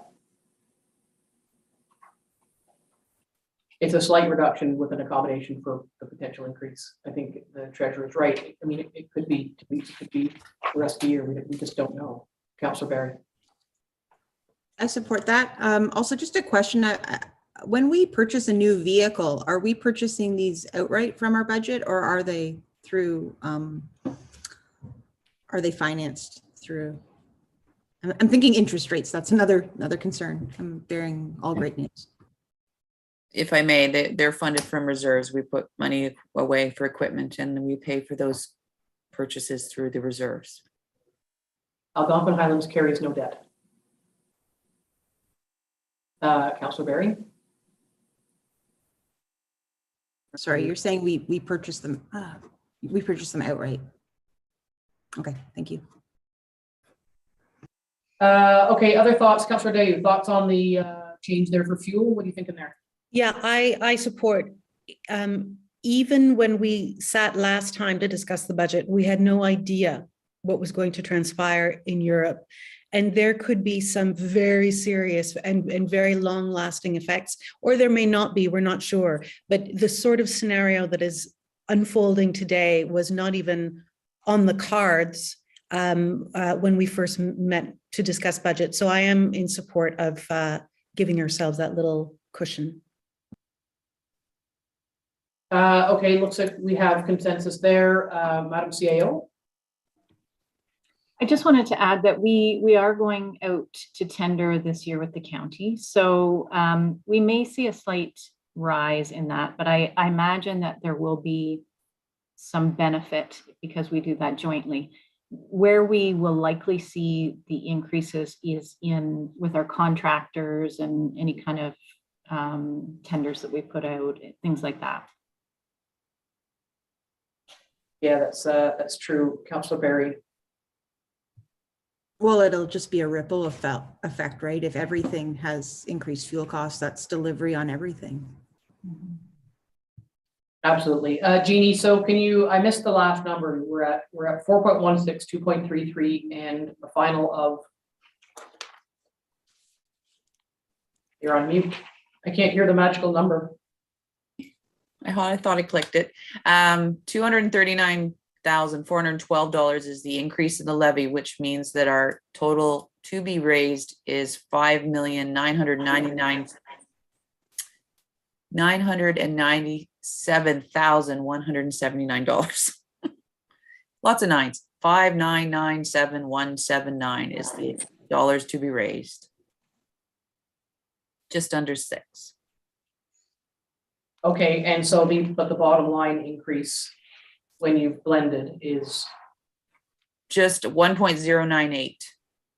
And as I said, that's an estimate because I don't have the 2022 county numbers, county tax rate. Yeah, I know they've passed it, but I didn't get the bylaw at this yet. So I haven't got that final number. okay, so how does council feel about those final negotiations and where we are potentially landing? Is it enough? Are we raising enough to do enough of the right things for the needs ahead of us? Yes, no, I'm gonna go with yes, or we wouldn't be here. Councillor Barry. So this question is for Jeannie. I just don't have the number in front of me. I'm sure it's here, but you probably know it. How does that compare to last year?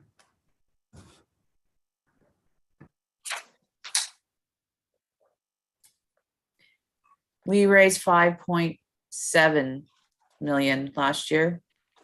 So it's 5.9 million. So, or 5.997. So it's, as I say, 239,000 over what we raised last year. I think Lisa's probably looking for the bottom line percentage.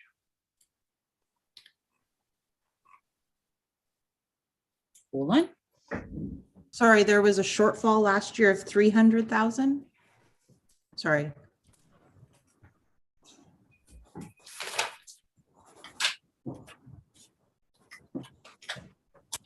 Wait while Jeannie looks that up.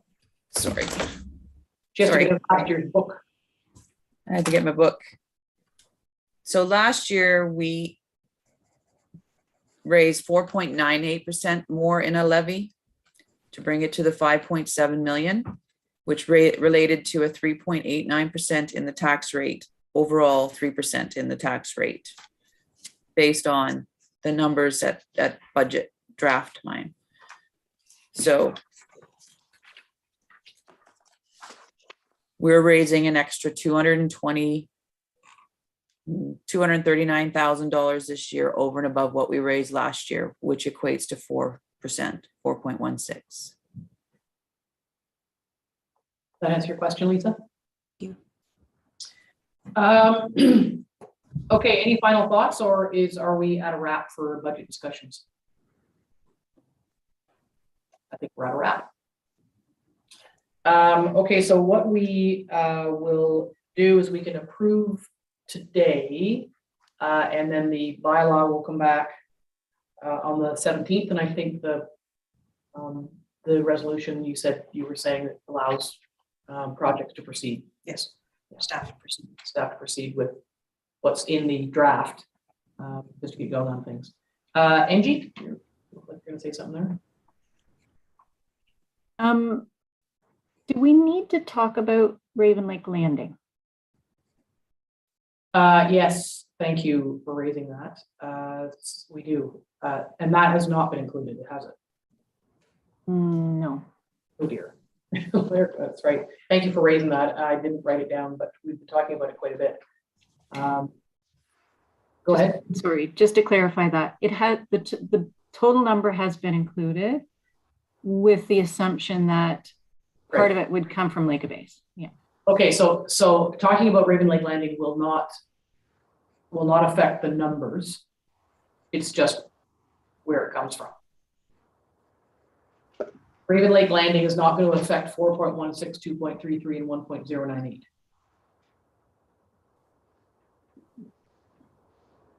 Jeannie?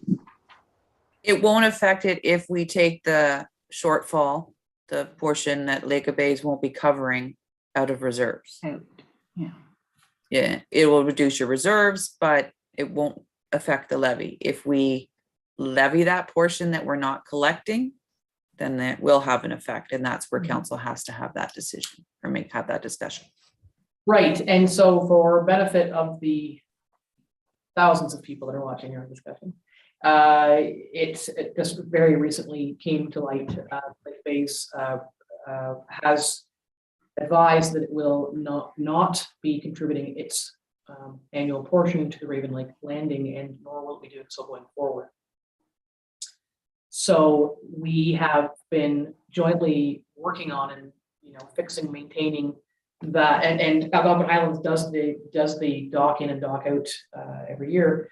The capital costs have been jointly funded through a reserve for a long time. So they're not going to do that anymore. So that means there's a number of questions that are not for today's discussion, but because staff are still having conversations, the CIOs haven't yet had a conversation between themselves. But the issue is that there are some works there to be done.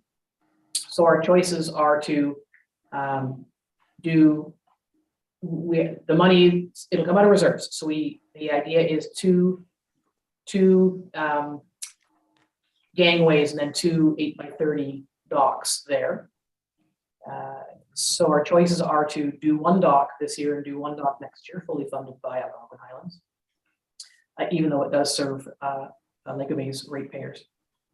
Secondly, we could do both docks this year, fully funded by Algonquin Highlands.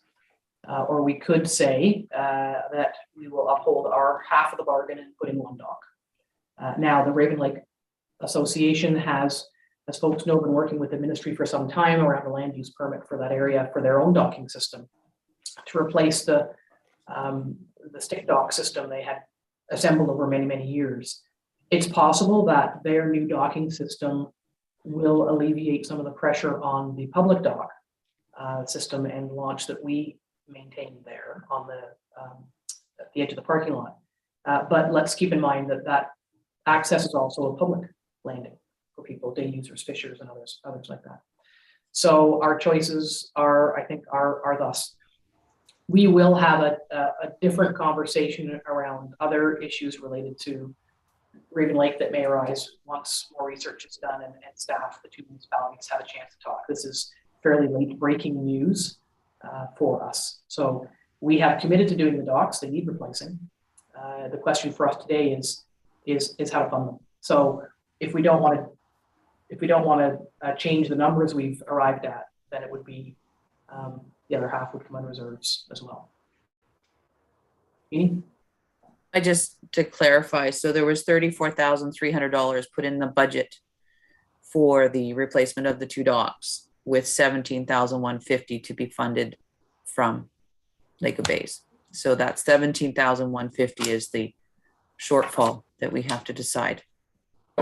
Yeah, so our choices are take it from reserves and do the project, or the whole project, or carry on with our part of it, which is one dock this year, and possibly, because it's already it's being levied somewhere. So it would, and we've done that before. We funded a project over 2 years because we're using that levy money for it, or do both. Chris has commented that that with the rising costs, that we could see an increase in doing the second dock next year that we would avoid by doing it this year. But we're digging into our own reserves to cover the commitment that Lake of Bays is no longer willing to make at that location. Liz? Is that actually part of our shared service agreement?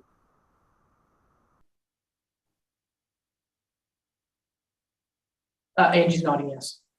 Yeah, it is. I would like to see us put in one dock this year, see where we land by the end of the year. And, based on the, what the new docking system that the association are working on, what sort of impact that will have. And if we have to put in a second dock next year, then so be it. That's kind of where I had landed. And again, we're in that awkward situation where, because this is late breaking information, we're kind of left holding the bag without a lot of answers at the moment.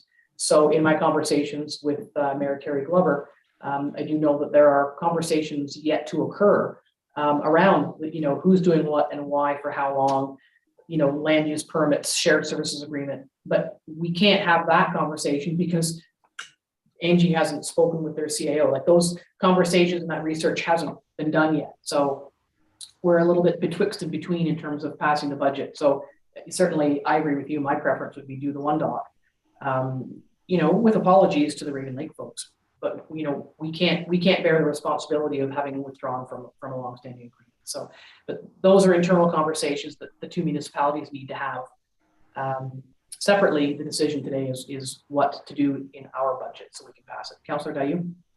I concur in principle. My question, however, is, does that mean that there would be a new dock and an old dock, or would both docks be removed and only one dock be put back? And if there is difficulties in service because of that? Can we bring Chris in? Is Chris around? Mm-hmm. Yeah, let's bring him. Yeah, he's watching. Yeah. But if I may. Yeah, go ahead, please. Yeah. Just quickly. I did speak to a representative from Raven Lake Landing this week, or Raven Lake Association this week. And Chris will confirm this for us, but the one dock is not salvageable. So it will need to come out. And so Chris can fill us on the other one. And because the association is doing their docking in phases, it won't all be installed this year. So that's just information for council when they're making the decision. Well, the complicating factors just keep piling up. Mm-hmm. Deputy Mayor Danielson, and then I'm going to go with Chris. Yeah, this is really unfortunate that we're finding out about this at such a late date, and it is at the expense of the Raven Lake folks, but it's not a circumstance of our making. I hate to say that, but. Yeah, and that's, there could be people saying, well, why aren't they more angry? Well, the words we say at a meeting and on a screen may not accurately reflect what we're feeling in the background. So it is disappointing, and there is much conversation to be had about how to work out going forward. So, Chris, what do you, what say ye on what you've heard so far in terms of the one dock, two docks, one dock, and assess, only commit to our portion? Because you're right, we will ultimately be accountable for whatever we do at the landing, but it's unfortunately not our responsibility of how we got there. So, Chris? Yeah, and to add some context here, up until 2 years ago, there were 4 docks there, 8x16s, 2 on each side of the boat launch on the retaining walls. 2 seasons ago, as we were attempting to reinstall all of the docks, the one dock reached the end of its life. So council decided at that time to leave the 3 docks. The information that I have from staff who winterized the docks there late fall this past year is that the remaining docks require significant repair. And what led to the demise of the last dock which is of the same vintage, is that we had to do some repairs. And when we went to do that, we had to bring the dock onto land. And in the process of that, we realized that the dock was really completely rotted out and it just was not salvageable. So if the docks that are in the water right now and that have been sitting there in the ice over the winter that were identified as already kind of needing a lot of repairs at the end of last year, if we're able to do the repairs without them, dying, then I do that and then put them in. But I won't know that until ice out and then we can get a good look at them. If we can't do the repairs, we'd pull them out and then they'd end up with just one 8x30 dock. Does that answer the question? I think, Liz, you asked that. Jen, Councillor Dayu? Chris, do you know what the implications of having only one dock would be in terms of lived experience?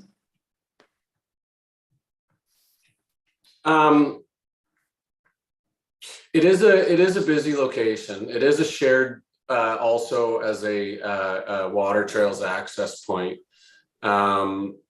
It will be leaving 50% of the existing mooring space. So it will be a reduction in available services in the form of what's available to moor. And what that would mean is essentially longer wait times for people at busy times when multiple people are launching at the same time and looking to use the dock to load up their weekend supplies and their groceries, etc., before they head over to their cottage. So what we don't know is how the new docking system, whether it's the first half of it or both halves of it, will affect the use of that landing. And we do need to remember that we, at most of the landings, do have challenges with the concept of loading and unloading only. We face that in a lot of places, and it's not always abided by. That you aren't supposed to you're not supposed to come to the town dock and tie up and go to town for 3 hours. You're supposed to, park at your own place, your own dock, if you have one, which they will at Raven Lake, which is going to be a great change for them. But again, we're back in that it's the same as the fuel discussion. We don't know what's ahead. We don't know how it will affect use. As Chris said, delays in loading groceries and things. That could be further complicated if folks do decide that they're going to leave their boat tied to the landing and go to town instead of using one of the new docks. It will be that they're paying to install for themselves in conjunction or in partnership with the ministry, because it is Crown land. So we run the risk of raising the ire of folks who do have those extended wait times. So we're still back at how you'd like to approach it. 1 dock, 2 docks, 1 dock this year. Whether it's this year or next year, we're funding it. I don't believe that there's going to be an opportunity to get Lake of Bays back at the table, which is indeed disappointing. Were you going to say something? Well, until you said that last point, I didn't know if there would be something different with Lake of Bays after further discussion. So the option would be to leave as is, knowing that right now 1 dock is fully funded by us, and the other one, because it was a $34,000 project, the second dock is the Lake of Bays portion. So we proceed with 1 and then await the conversation, see where we land. And no change at this point. It just means the expense would be under and the revenue wouldn't be collected if Lake of Bays, if it does fall through and we only do 1 dock. I believe it has fallen through. Mayor Glover called me to give me a heads up that Lake of Bays has not put the money in their budget, and they will not be doing so going forward. That's pretty clear. Okay. So notwithstanding the decision today on the docks in relation to the budget, there are continuing conversations in relation to shared services and what has been, an ongoing relationship for many years in that location. Deputy Mayor? I'm just going to risk raising a little bit of ire, but I'm just really, really, really disappointed in the timing of this information that we're getting. Just right at the point where we're about to pass our budget. I would have thought that there would have been a better level of discussion between the 2 municipalities. And I'm really disappointed. Yes. So what would you like to do with the budget?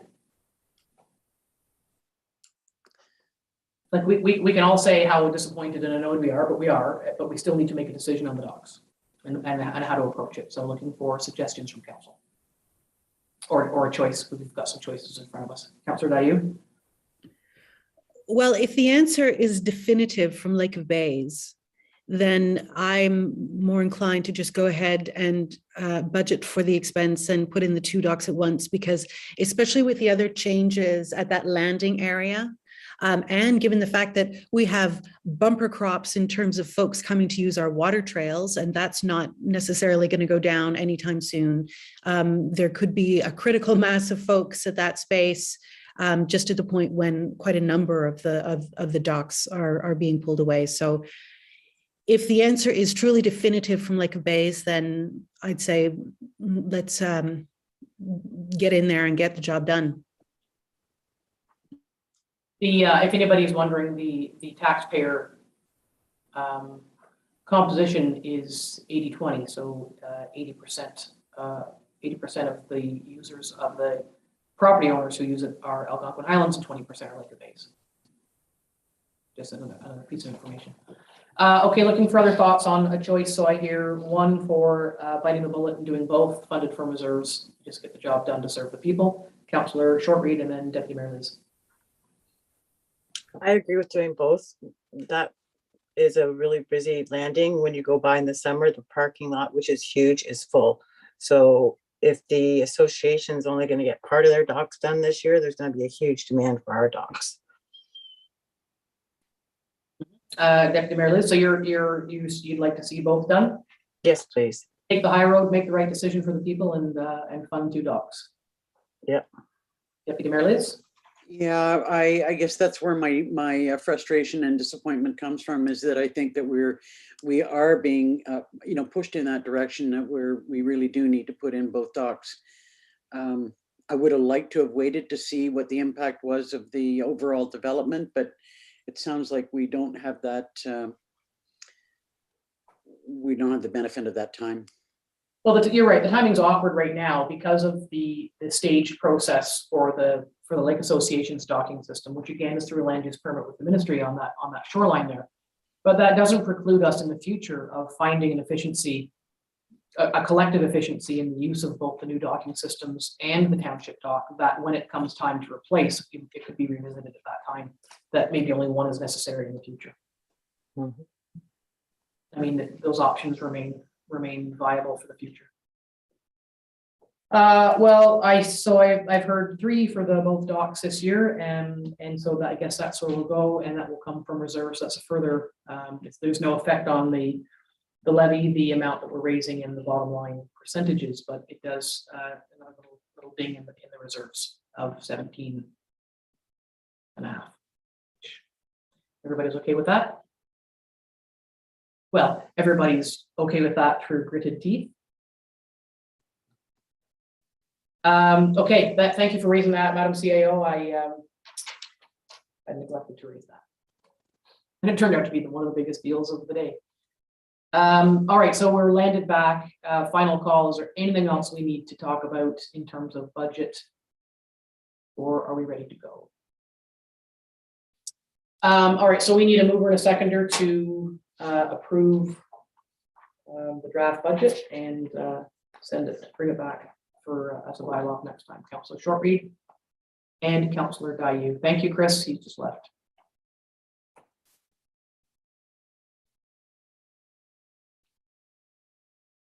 Moved by Councillor Shortreed, second by Councillor Dayu. Be it resolved, Council receives report TTE 22 regarding the 2022 final draft budget submitted by Jean Hughes and dated March 3rd, 2022, and that Council hereby directs staff to prepare the tax rate bylaw, including a levy of $5,997,179 to be brought forward at the March 17th, 2022 regular council meeting, and that staff be authorized to proceed with the proposed projects. All in favor? That is carried. As we have just passed that resolution, just want to say thanks again to Angie and Jeannie and all the department heads who have done a terrific job of allowing us to discuss doing the best we can with what we're able to squeeze in any given year. As we always know, there's far more pent up capital demand than there's funds, but I think we always tend to do a good job. So thank you, and thank you to council for your deliberations. Item number 19 on the agenda is notice of motion. Are there any notices of motion? Correspondence, and nothing was forwarded. May I have a mover and a seconder to receive the correspondence listing? Deputy Mayor Danielson and Councillor Shortreed.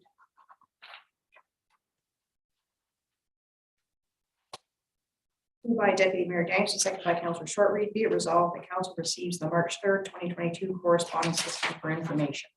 All in favor? It's carried. Thank you. There's no closed session, so bylaws, I know there's all listed separately, but there's one resolution for all of them. May I have a mover and a seconder for that? Councillor Shortreed and Deputy Mayor Danielson. Moved by Councillor Shortreed, seconded by Deputy Mayor Danielson. Be it resolved that the following bylaws be received and read a first time, consider read a second and third time, and finally passed with the corporate seal affixed. Bylaw 2022-18 to authorize the entering into a municipal forest fire management agreement. Bylaw 2022-19 to authorize the entering into an intermunicipal household hazardous waste days agreement. Bylaw 2022-20 to stop up, close, and convey part of the original shore road allowance in front of Lot 15, Concession 2, Geographic Township of Stanhope. Bylaw 2022-21 to stop up, close, and convey part of Lot 23, Concession 14, designated as road allowance on Crown Land Survey attached to H113784, Geographic Township of Stanhope. Bylaw 2022-22 to stop, close, and convey part of the shore road allowance in front of Lot 4, Concession 2, Geographic Township of Livingston. And bylaw 2022-23 to stop up, close, and convey part of the original shore road allowance in front of Lot 26, Concession 5, Geographic Township of Stanhope, Maple Lake. All in favor? That's carried. Thank you. May I have a mover and a seconder for the confirmatory bylaw? Dayu, Councillor Barry. Moved by Councillor Dayu, second by Councillor Barry. Be it resolved, bylaw 2022-24, being a bylaw to confirm the proceedings of council held at its March 3rd, 2022 regular meeting. Be received and read a first time, consider read a second and third time, and finally passed with the corporate seal affixed. All in favor? Carried. And finally, I may have a mover and a seconder for the adjournment.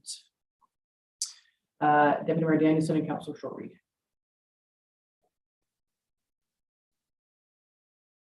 By Deputy Mayor Danielson, second by Councillor Shortreed. Be it resolved that the March 3rd, 2022 meeting be adjourned at 11:50 a.m.